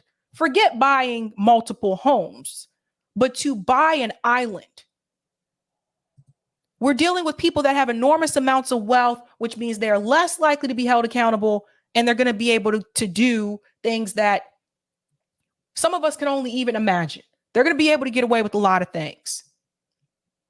So it shows here a secluded beach on larger Great Hans Lolick is pictured. Prosecutors have said they are unable to establish a valid address for Page. So let's go down. Prosecutors say Epstein may have referred or attempted to refer Page to JP Morgan. Larry Page, the co-founder and co-owner of Alphabet Inc., Google's LLC's parent company, is a high net worth individual who Epstein may have referred or attempted to refer to JP Morgan. A filing in the case reads, Page is one of several billionaire businessmen in the Caribbean government that the Caribbean government has subpoenaed over alleged links to JP Morgan and Epstein. So there are multiple billionaires in the Caribbean. And I spoke to a gentleman who was a politician who ran for office in the Virgin Islands. I was trying to see if he could come on. He told me a couple weeks ago, he tried to warn candidates in the Virgin Islands not to take money from Jeffrey Epstein. He contacted me after that Stacey Plaskett story came out. Virgin Islands prosecutors have previously subpoenaed JP Morgan's former chief executive, Jess Staley, the other Google co-founder, Sergey Brin, and former Disney executive, Michael Ovitz. So for those of you who are not aware, of course, even someone from Disney. The motion comes just weeks before current JP Morgan CEO Jamie Dimon is due to be deposed later this month. So that's Jamie Dimon too. Many victims have alleged Epstein sexually abused them on his private island known as Little St. James, which served as the center of a human trafficking operation in which Epstein trafficked underage girls for sexual exploitation. Attempts to subpoena Page coincide with the sale of the island to Stephen Dekoff, an entrepreneur and investor, which plans to transform it into a luxury resort. Boy, what cruel people, man. These people are so cruel and cruddy. And here's the island here. So you see? Let's go down here. Here's other pictures. There's Epstein there. There's one of the girls there. One of the residences there you can see. And then just another view of the island. Again, like they usually will pick some place that's remote that people most likely can't find or are unlikely to go to. The government made good faith attempts to obtain an address for Larry Page, including hiring an investigative firm to search public records databases for possible addresses. Our process server attempted service at the address identified by our investigative firm, but discovered the addresses were not valid for Mr. Page. In the motion, prosecutors justified seeking a special way of demanding Page appear in court by emphasizing that evidence needed to be submitted before the end of the month.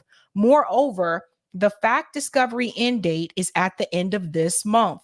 In these circumstances, the court should, in the interest of securing just and expeditious resolution, authorize the government to provide alternative service by serving Mr. Page by service upon Alphabet Inc.'s registered agent. In 2021, it was reported by Insider that Page had been living in Fiji during the pandemic, most on the island of Tavora, which he owns, according to Insider. That's another island that he owns. Boy, I tell you. See, right there. Boop. Boop.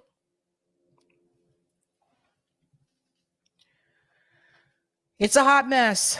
That's him there. I told you guys, all these people, these names are going to start to come out. At around the same time, Page was also spotted on a smaller island called Namatu. It was reported by Fijian Broadcasting Company News in 2021 that he donated medical supplies to Fiji during the pandemic, according to Insider. But the story miraculously disappeared later. Sources told Insider that health officials in Fiji asked for it to come down, claiming that the information should not have been made public. Why not? A later confirmed to dailymail.com that the article had been removed after health officials said they didn't want the donation highlighted. Again, why not? Probably because if the donation is highlighted, then you know where he's at. You know where his location is. You know he's there. That's another residence that he has. It remains unclear where Page has been since that stint in Fiji or where the 4 addresses referred to in the motion are. I want to make something very clear here. The only reason why Larry Page is able to disappear or vanish, missing, whatever you want to call it, is because he had the resources to do so. This would not be the case for the everyday working class average American. You would not be able to disappear. You see, billionaires can do things like this. These are the people we got to fight back against. Billionaires, they have the money. They can buy an island. They have private planes. They can just leave just like that and disappear. They can go to zones where there's no signal. There's no wireless signal. Ditch the smartphone, get a burner phone, gone just like that. They can just go off the grid. Most people can't do that. So either one or two things happen. Either he did just what I told you, or somebody got to Larry before the subpoena got to him. And if someone got to Larry before the subpoena got to him, it makes you question, are they going to get to the other individuals? Are they going to get to Sergey Brin? Are they going to get to Mike Orvitz? Are they going to get to Jamie Dimon? We're going to keep following this case, guys. We have to keep following this. So pass this on to people and let people know that this co-founder of Google is missing right when he was supposed to be served papers. People that end up having these types of connections with Epstein just seem to disappear, don't they? Interesting. That's right, James. Oh, interesting. Yes. Oh, interesting. Thank you for the super chat, Marvin. Lead detective DeCaro, West Palm Beach, against Epstein died. Fellow officer J.M. Dugan fled to Russia, had info on the Epstein case. Teresa said, don't you just love capitalism? Thank you for the super chat, Christy. No wonder they ditched their code of conduct, do no evil. Brent says, oh, this Epstein shit is just the tip of the crazy-ish people, rich people do. I heard a group tried to empty the African continent for slave labor. Heard it somewhere. That wouldn't surprise me. Wouldn't surprise me. Juliet said, beach house, the elites have beach islands. That's right. That's why we got to fight back against those people. But I'll keep following that to see if Larry ever turns up. But we're going to go ahead and move on to the next story here about RFK Jr. Now, if you have not heard this interview, please go watch the entire interview. It's on a channel called Unheard. I actually was not familiar with this podcast until this interview happened. Two things have happened here. RFK Jr. has come out to speak pretty candidly about the CIA in two different ways. One, in reference to their involvement in elections. I know they've participated in foreign elections. He doesn't specify in this interview whether it was foreign elections or domestic, but we'll get into that. And two, their possible involvement in killing his uncle. Let's go ahead and get started with this one first. I have two clips I want to show you, but this is the interview from Unheard Podcast. So it's called Robert F. Kennedy Jr. We Need a Peaceful Revolution. Definitely watch the whole interview if you have time. But for right now, we're going to focus on this aspect here about the CIA. We don't want constant wars in our country. We can't afford them. So do you see yourself finishing the job they started then? Do you want to take the CIA and shatter it into 1,000 pieces and scatter it to the wind? I think the CIA needs to be reorganized in a way. You know, most of the people who work at the CIA are patriotic Americans. They're very, very good public servants. Hold on one second. Greenwald did not bash RFK Jr. Your title suggested he did. No, it doesn't. The title says Glenn Greenwald SLAMS 2024, comma, and then it goes to the next story, which is RFK Jr. CIA. I think you missed the comma. Okay, let's try this again. Sorries. We don't want constant wars in our country. We can't afford them. So do you see yourself finishing the job they started then? Do you want to take the CIA and shatter it into 1,000 pieces and scatter it to the wind?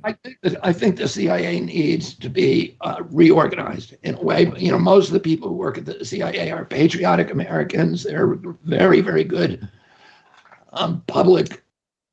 No. See, this is where he has this statement on Twitter too, and people were really not happy with it. It's like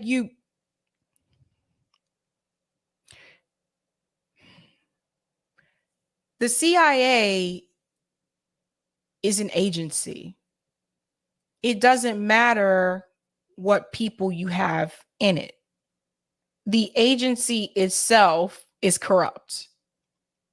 So this is where I disagree with him about this. Like he's trying to do both sides. Like he will say that the CIA is corrupt, they've done bad things, etc. But then he'll also say what he just said here, which is like there are good people in the CIA. I don't agree with that. I don't think there are. It's just like the whole thing with like the police department, right? Like we used to say this before, like there are some cops that are bad cops. No, the whole system is corrupt. So it doesn't matter. You're going into the system. So it's the system that needs to be dismantled. You have to change the system. The good people that come in aren't good once they get there. And I think that's something I would like to get RFK Jr. to understand, that once you go into that agency, either you are going to change or you're going to be removed. They're not going to want you to be a part of it. You know what I mean? So you have to think about the good people, right? The people who try to do the right thing. Where are those people now? If we want to look at like the NSA, for example, another one of those alphabet letter agencies, Edward Snowden was one of the good people. You see where he's at now. You see what I mean? So I disagree with him with that. I don't understand why he thinks there's good people. I don't think there's good people. Servants, and we need them to function. But I think we really need to separate the espionage functions of that agency and the plans division, the division that actually does dirty tricks, that kills people, that makes wars, that that involves itself in actions. Because what happens is that tail, that the operations tail begins to wag the espionage dog. The term espionage means basically information gathering and analysis, and that is the function that we want that the CIA was created to perform. And very, very early on, Alan Dulles essentially corrupted the purpose of it by getting the CIA involved in assassinations and fixing elections and bingo, that part right there. This part right here. This is the part I think that threw people are like, wait a minute, what did he just say? Purpose of it by getting the CIA involved in assassinations and fixing elections and that part there about fixing the elections. So the question that has come up since this interview, and there's another one that just happened too, was he referring to foreign elections, which I think some of us knew about that, or was he also referring to domestic ones as well? Let me let him go on. The CIA has been involved now in fixing in coup d'etats or attempted coup d'etats in about a third of the countries in the world, most of them democracies. So our national policy as a country is to promote democracy. The CIA's policy has been the opposite. And so when Joe Biden talks about we need democracy and Ro Khanna says we need to protect our democracy, RFK Jr. is letting you know that one of the very agencies that we have in this country, the CIA, works against that democracy. So how are you going to have democracy if you have alphabet letter agencies in the United States actively working against it? Something to think about, people. it has been at odds with the United States. So, and I think part of that, my father recognized this too. His plan was to reorganize the CIA along those lines to separate the espionage and the analysis and information gathering functions from the black functions, because otherwise the espionage section sees its job as justifying all of these these nefarious activities they're involved in, and there's no accountability. So there's never any accountability. And they do, you overthrow a government in Iraq, and what happens? You create ISIS. Yep. You then get involved in Syria from ISIS, and you drive 2 million civilian or 2 million refugees into Europe, which destabilizes democracy all over Europe and basically causes Brexit.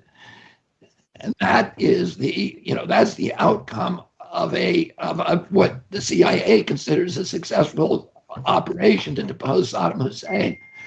Is it really successful? I don't think so. That part right there, we really need to talk about for a second. His father, one of the things that he wanted to do was to separate those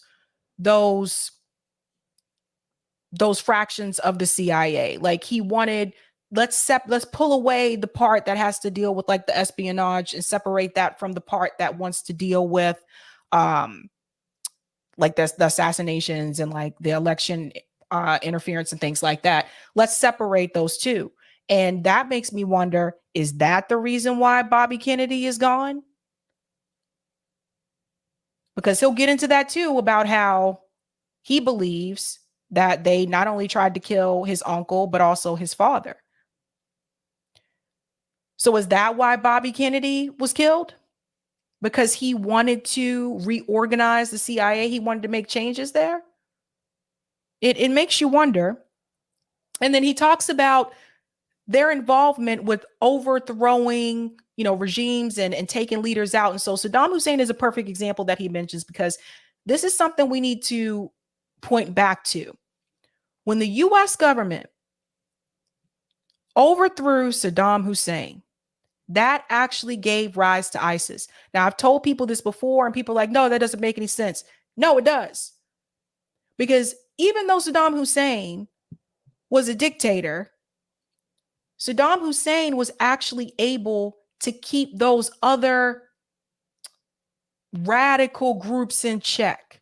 The moment they overthrew him, they removed him, that let those groups have more power. There was no one there to check them anymore. This is exactly why the United States government should not intervene in other countries, should not come in and do regime change, should not come in and overthrow their leaders, because this is what happens. So this is going to sound kind of crazy, but if the United States would have stayed out of that, would we have even had ISIS? We may never know.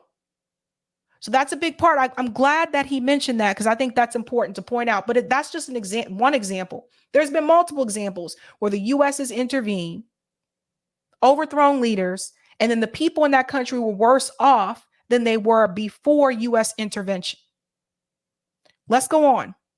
And unfortunately, we have a 60-year war with Iraq, and that war began when the CIA overthrew the first democratically elected government in the 6,000-year history of Persia. And we are still living with the blowback from that operation. And there's no accountability, and these agencies need to be accountable. And I would break up the CIA in a way that would make them accountable. So he said that he would break up the CIA in a way that would make them accountable. But would they let that happen? And this is the question. This is what I'm saying. Is that what Bobby Kennedy, RFK, not RFK Jr., sorry, RF Kennedy, original Robert Kennedy, excuse me. Was that what he wanted to do? And is RFK Jr. trying to succeed in an area where his father didn't have the opportunity to complete that mission? Is he trying to come in and complete that mission? And if so, do you guys think that they're going to let him do that? Let's go on a little bit more. If I could just ask more generally, the way you talk about the CIA, the way you talk about a lot of these agencies, emphasizing, as you put it, that people have been lied to, that the heads of these people are, that these organizations are corrupt, that the media is corrupt. At the same time, you talk about how you want to bring people together and you're worried about how divided society is. Is there not a sense that your rhetoric is divisive in that it leads people to believe that a big chunk of their own country is kind of against them? There's like an enemy within in the RFK worldview, and that needs to be destroyed. How do you respond to that sense? But there is an enemy within. Like, there is an enemy within, you know, and maybe more Americans will wake up to this at some point. But should you trust these agencies? No. Do you trust the FBI? Do you trust the CIA? Do you trust the NSA after what happened with Edward Snowden? Do you really trust these agencies? I don't trust these agencies. So is it necessarily divisive because you are alerting the American people that there are issues with these agencies and they need to be resolved? Is that necessarily divisive? I don't think that's divisive. I think that's education. Yes, some Americans may be upset to find out that their beloved agencies that they were taught in school or there to serve and protect and really help the people are not really doing what they said they would do. But if that's the case, does that mean that when you find out about stories about how Fred Hampton was murdered, how the FBI took out Fred Hampton, when you hear these stories, these have been confirmed, by the way, the confirmed ones, that the FBI and the NYPD killed Malcolm X, if it's so much of a concern of being divisive, dividing the American people and upsetting the American people to find out this information, then why was that information even reported? That's something to think about, because people want to know the truth. The American people want to know the truth. They don't necessarily always want to know what's going to make them feel better. And that's something we have to get past, especially in media. Like, I'm not here to send out people vibes. Like, I'm not here to send you vibes, bro. Like, I'm not. I'm here to present the truth. And sometimes the truth may make you uncomfortable, but that's okay. We have to learn how to deal with those uncomfortable truths as well. So it's almost like, again, what Matt Taibbi explained to me in reference to the Twitter files is that our government wants to tell us what to think. They don't want us to like believe on our own. They want to tell us what to think. They want to tell us what we should believe and what we should believe in. And that is very dangerous. Just so we can be relaxed and feel comfortable. Because if everybody knew the truth, we would be angry people. And if we're all angry people, what does that do? That can give the way to a real revolution. That's why they want us to be sheep. The way that you bring people together is by telling people the truth and getting them to agree on facts. If I'm wrong in any of the facts I told you, you should challenge me. And other people should challenge me, because I feel that my job is to search for empirical truths and then to be honest with people about it. And because you can't, if you try to censor people, if you try to lie to them about what's happening, that our government is broken, if you try to lie about that, it just divides them further. You have to acknowledge, okay, there's a problem. And, I'm a former drug addict. And the first thing that you do, if you want to deal with drug addiction, is you admit there's a problem. And then you can deal with everything. And we need to admit there's a problem in our government before we're able to heal it. And, before we're able to heal our country. This is right. We have to stop sugarcoating things because we think that the American people can't handle the news. I mean, it's like we are trying to alert people to the fact that we are getting closer and closer to a nuclear war. Should I just keep that information to myself so that everybody can feel comfortable and go on with their everyday life and watch Netflix and get froyo? And art, I guess, in your sense of things goes deep and wide. We're talking about big swathes of the government as well as the media, heads of corporations. It almost feels a little bit like a revolution when you talk about it, because there must be many, many thousands of people who are in positions of power who you would want out. Do you think of it as a revolution? I think of it as that we need a revolution. I would say that, but a peaceful revolution, and a revolution that brings us back to the values that have been robbed from us over the past 40 years, systematically through and that I watched happen. I mean, I was watching what happened in 1980. And we had a functioning government there, and we were in the middle of the great prosperity, and we had, most Americans trusted the government, and we all trusted the media.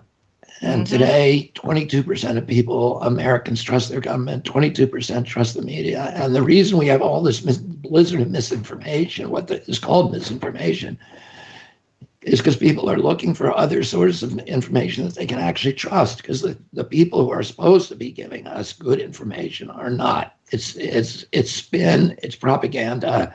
Yep. It's government orchestrated, and people know it. Everybody knows it. Everybody knows we were lied to about COVID. Everybody knows we were lied to about Vietnam. Everybody knows we were lied to about Iraq. Weapons of mass destruction. It's not this. My opinion about these agencies is not happening in a vacuum. Everybody knows that Pharma lied to us about opioids and about Vioxx. These are not like things that are conspiracy theories that, Robert Kennedy is crazy because he thinks a corrupted FDA, helped the pharmaceutical companies create the opioid crisis. Sounds about right. It sounds like something they would do so that they can make money. They don't care if people die. JB said the thing about revolution is that even if we're peaceful, the powers that be will make it violent because that's the language they speak to maintain power. That's a good point when he talks about a revolution, and we can talk about this later on call-in as well. I want to hear your opinions. When he talks about a revolution, he said it needs to be peaceful.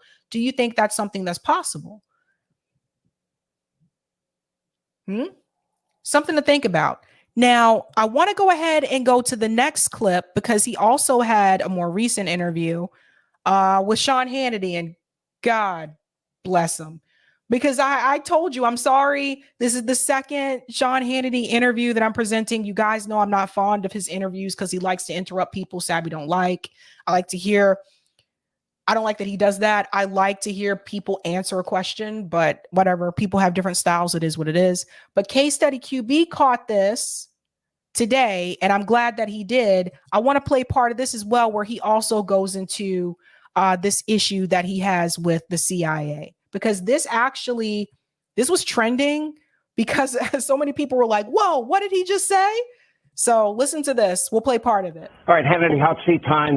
Nightmare new numbers for Joe Biden with an unexpected challenge from inside his own party. A recent Fox News poll shows nearly 30% of Democratic primary voters are abandoning Joe for his opponents, Robert Kennedy Jr. and Marianne Williamson. RFK Jr. is polling at a whopping 20%. Also, RFK Jr. made headlines with his comments about the CIA's alleged involvement in the assassination of his uncle. That would be former President John F. Kennedy. Take a look. Do you believe they murdered or were involved in the murder of your uncle? What have you come to personally? The CIA, yes, they were definitely involved in the murder and the 60-year cover-up. They're still not releasing the papers that legally they have to release. But I don't think there's any doubt if you look at this huge, monumental mountain of evidence and confessions, and, so many people have confessed to their involvement. Robert Kennedy Jr. joins us now. Great to have you back, sir. How are you? I think that podcast is the All In podcast. I believe that's the name of the one that he was on. How are you, Sean? Good to be back. Okay, you said the evidence is overwhelming and beyond any reasonable doubt that the CIA was involved in the killing of your uncle, a U.S. president. What is the evidence? Well, there's millions of pages of documents, of CIA documents, of transcripts, of recorded conversations from the Cuban embassy in Mexico City. It's hard to summarize the evidence. There are, as I said in that podcast, there are confessions of people who were directly involved in the plot, who were involved in the planning of the plot, who were peripheral to the plot. There's a 60-year cover-up. The Warren Commission was run by Alan Dulles, who was the head of the CIA, who my uncle fired, and then insinuated himself onto the Warren Commission and essentially ran the Warren Commission and kept this evidence from the Warren Commissioners. By the way, when Congress, 10 years later, investigated the crime with much more evidence than the Warren Commission had at its disposal, Congress found that, it was a plot. It was a conspiracy. There were multiple people involved. And most of the people in that investigation believed that it was the CIA that was behind it, because the evidence was so overwhelming to them.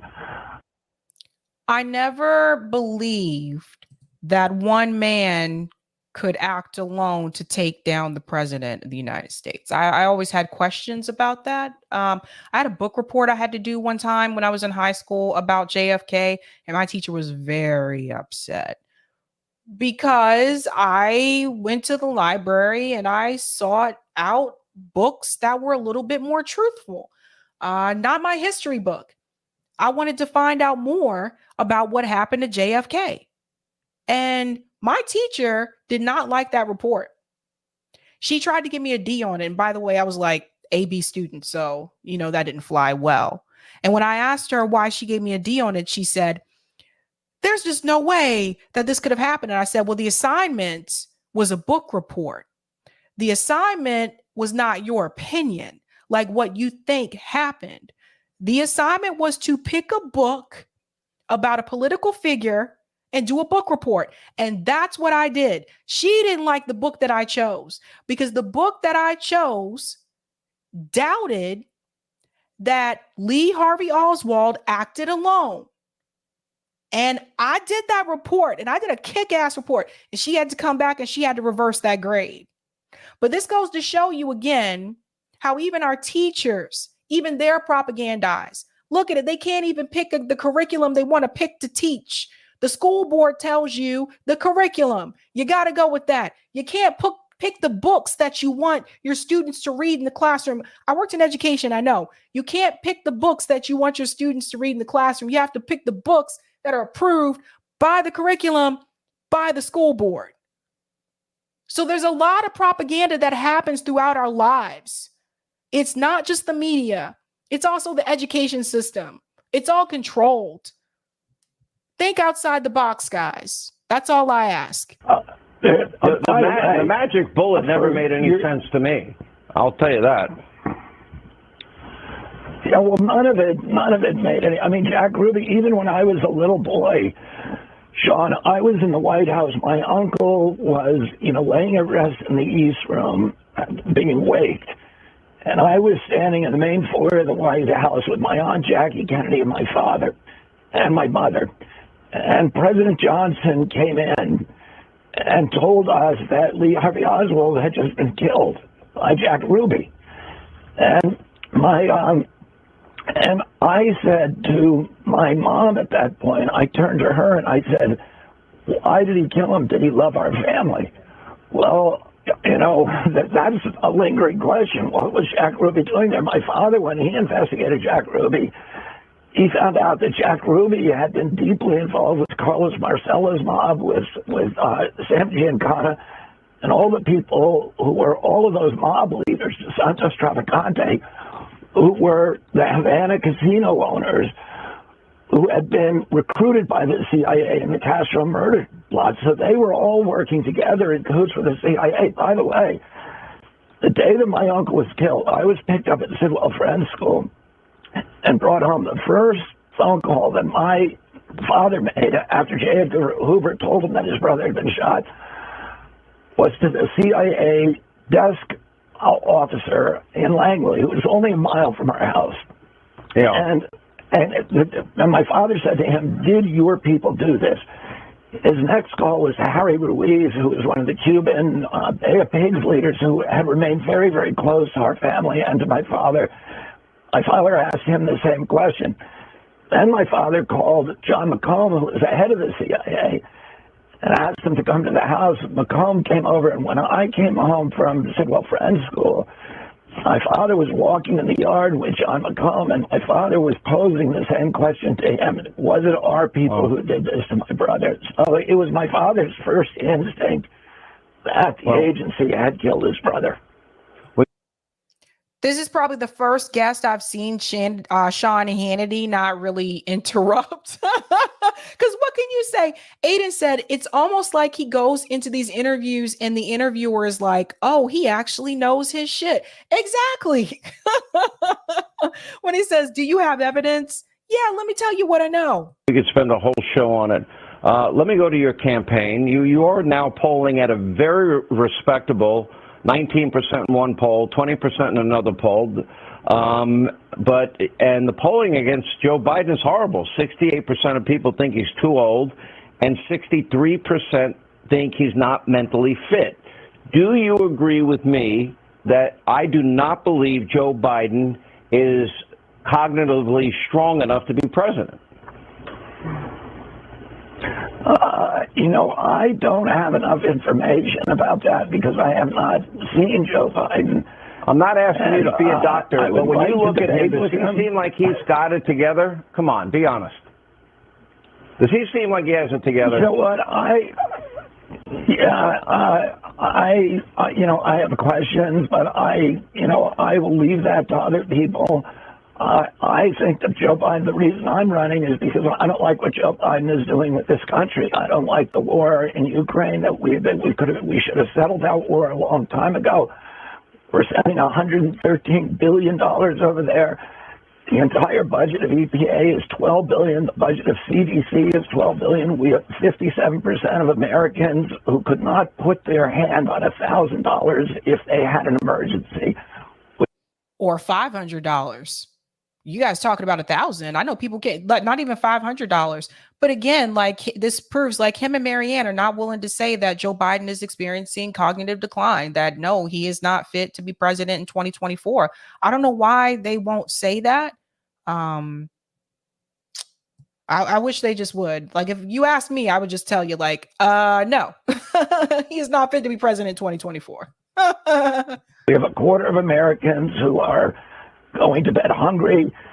Food stamps last month, when we announced that when we topped off these huge payments to Ukraine, and at the same time $300 billion to the Silicon Valley Bank, we cut food stamps by 90% to 30 million Americans. We cut Medicaid to 15 million. So there's an imbalance in this country. There's this idea that we should be the policemen of the world.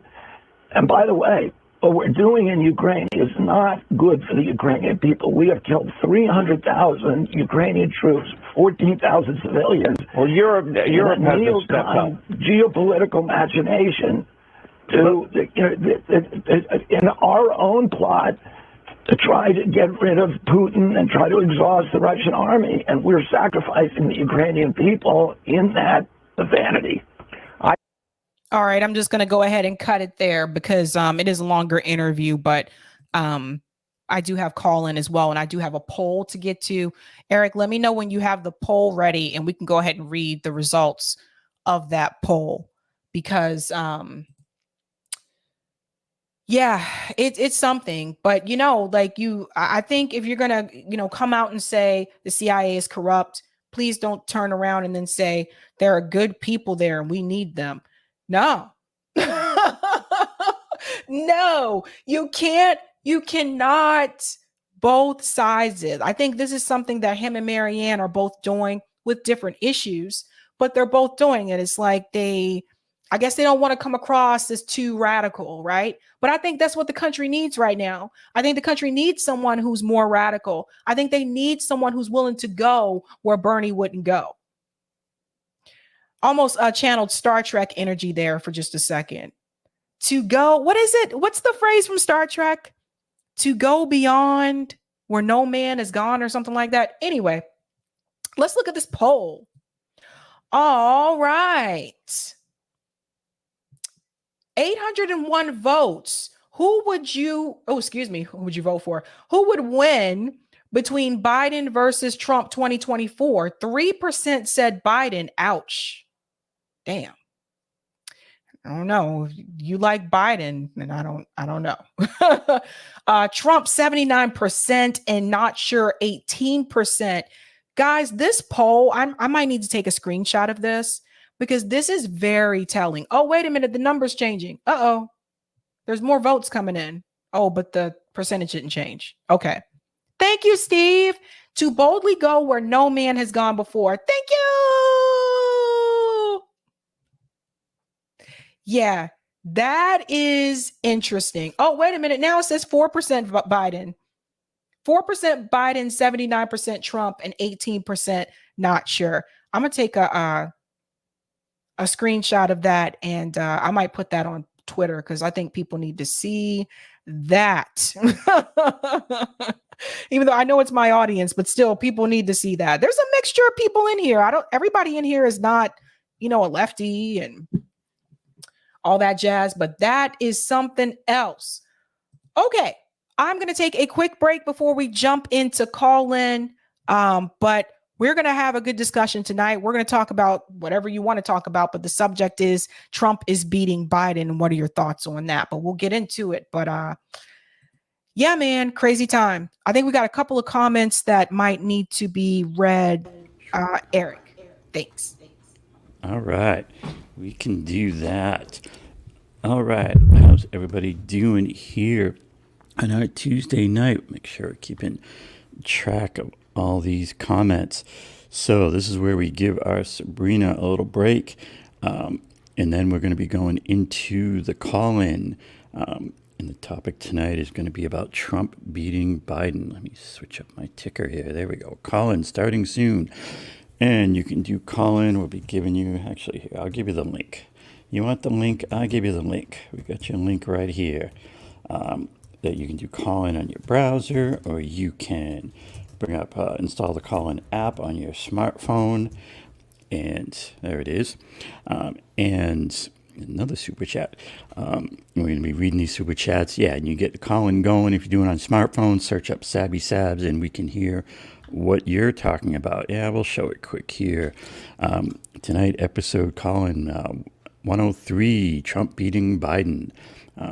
And we'll be hearing from your thoughts. But in the meanwhile, while Sabby's having her break, let's look at what we got for some chats.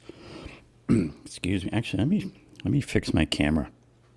You can actually get into these things with StreamYard. We have multiple cameras. There's a different. This camera looks dark, but it's a little better. All right. We're playing with the cameras. Let's see super chats from Dethatical. Saddam was a bad dude, but he was the bad dude keeping all the other bad dudes in check. Yeah, Corey and I were just saying that. Earlier. That's true. Bad cookies. You want to talk divisive, Sabby? All right, then let's talk about how 7 divided 21. It's a trilogy. Oh my goodness, Mr. Cookies with the geeky math jokes. Selu, this country needs a full-blown Truth and Reconciliation Commission. Yeah, there's no shortage of things that could work on. And Brent says this is. I actually started this one. I like this one from Brent. Peace has never been given a chance in the American experience. Yep, definitely true. And JB Font came in talking about Michael Parente even talked about the books that were slammed by the establishment for telling the truth about JFK. Mr. JB Font. And this one from UGZ Magazine. Sabby, have you reached out to RFK Jr. yet to see if he'd come on your show? I'm not sure if she has or not. Come on, call in and ask her there. And thanks for this super chat, Alan Paulson. Super sticker for a couple bucks. Thank you for that, Alan. And thanks for this super chat, Sal. The country needs a kick in the peanut. Oh, kick in the nuts. Wake up. Yeah, definitely. Definitely true stuff there. A lot of people are really just kind of sleeping. Let me move a couple of things around here because I know we got a couple of Rockfin chats, and it's actually kind of hard to do to talk and run computers at the same time, but we manage it. All right, here we go. Thanks for this tipped comment on the Rockfins from Jim Garrison. Great truth-telling show, Sabby. Thanks for that, Jim. And thanks, as always, Mr. Roger Meadows, for this paid comment on the Rockfins. Make sure we're getting all that one. There we go. Roger says, come on, Sab, you never heard of Unheard, LOL? Wow, sassy Sabby at 16 or 17 talking to her teachers like that. I think she might have been younger. I'll have to ask her. Well, the book report wasn't about your opinion, Ms. Whatever your name is. Miss me with that. The book report was on JFK. I am not about to sit here to coddle your feelings. Check out Sabby getting her Ebony K. Williams on. I see Sabs doing the sister side-to-side head shake as she's saying this. Thanks for that comment, Roger. These around, move this around. Yeah, so let's see. I always I take some notes during the show to think about some things to talk about when I get a minute here. So one thing that I've been noticing, it seems like all Fox does is try to get Democratic candidates to say Joe Biden has dementia.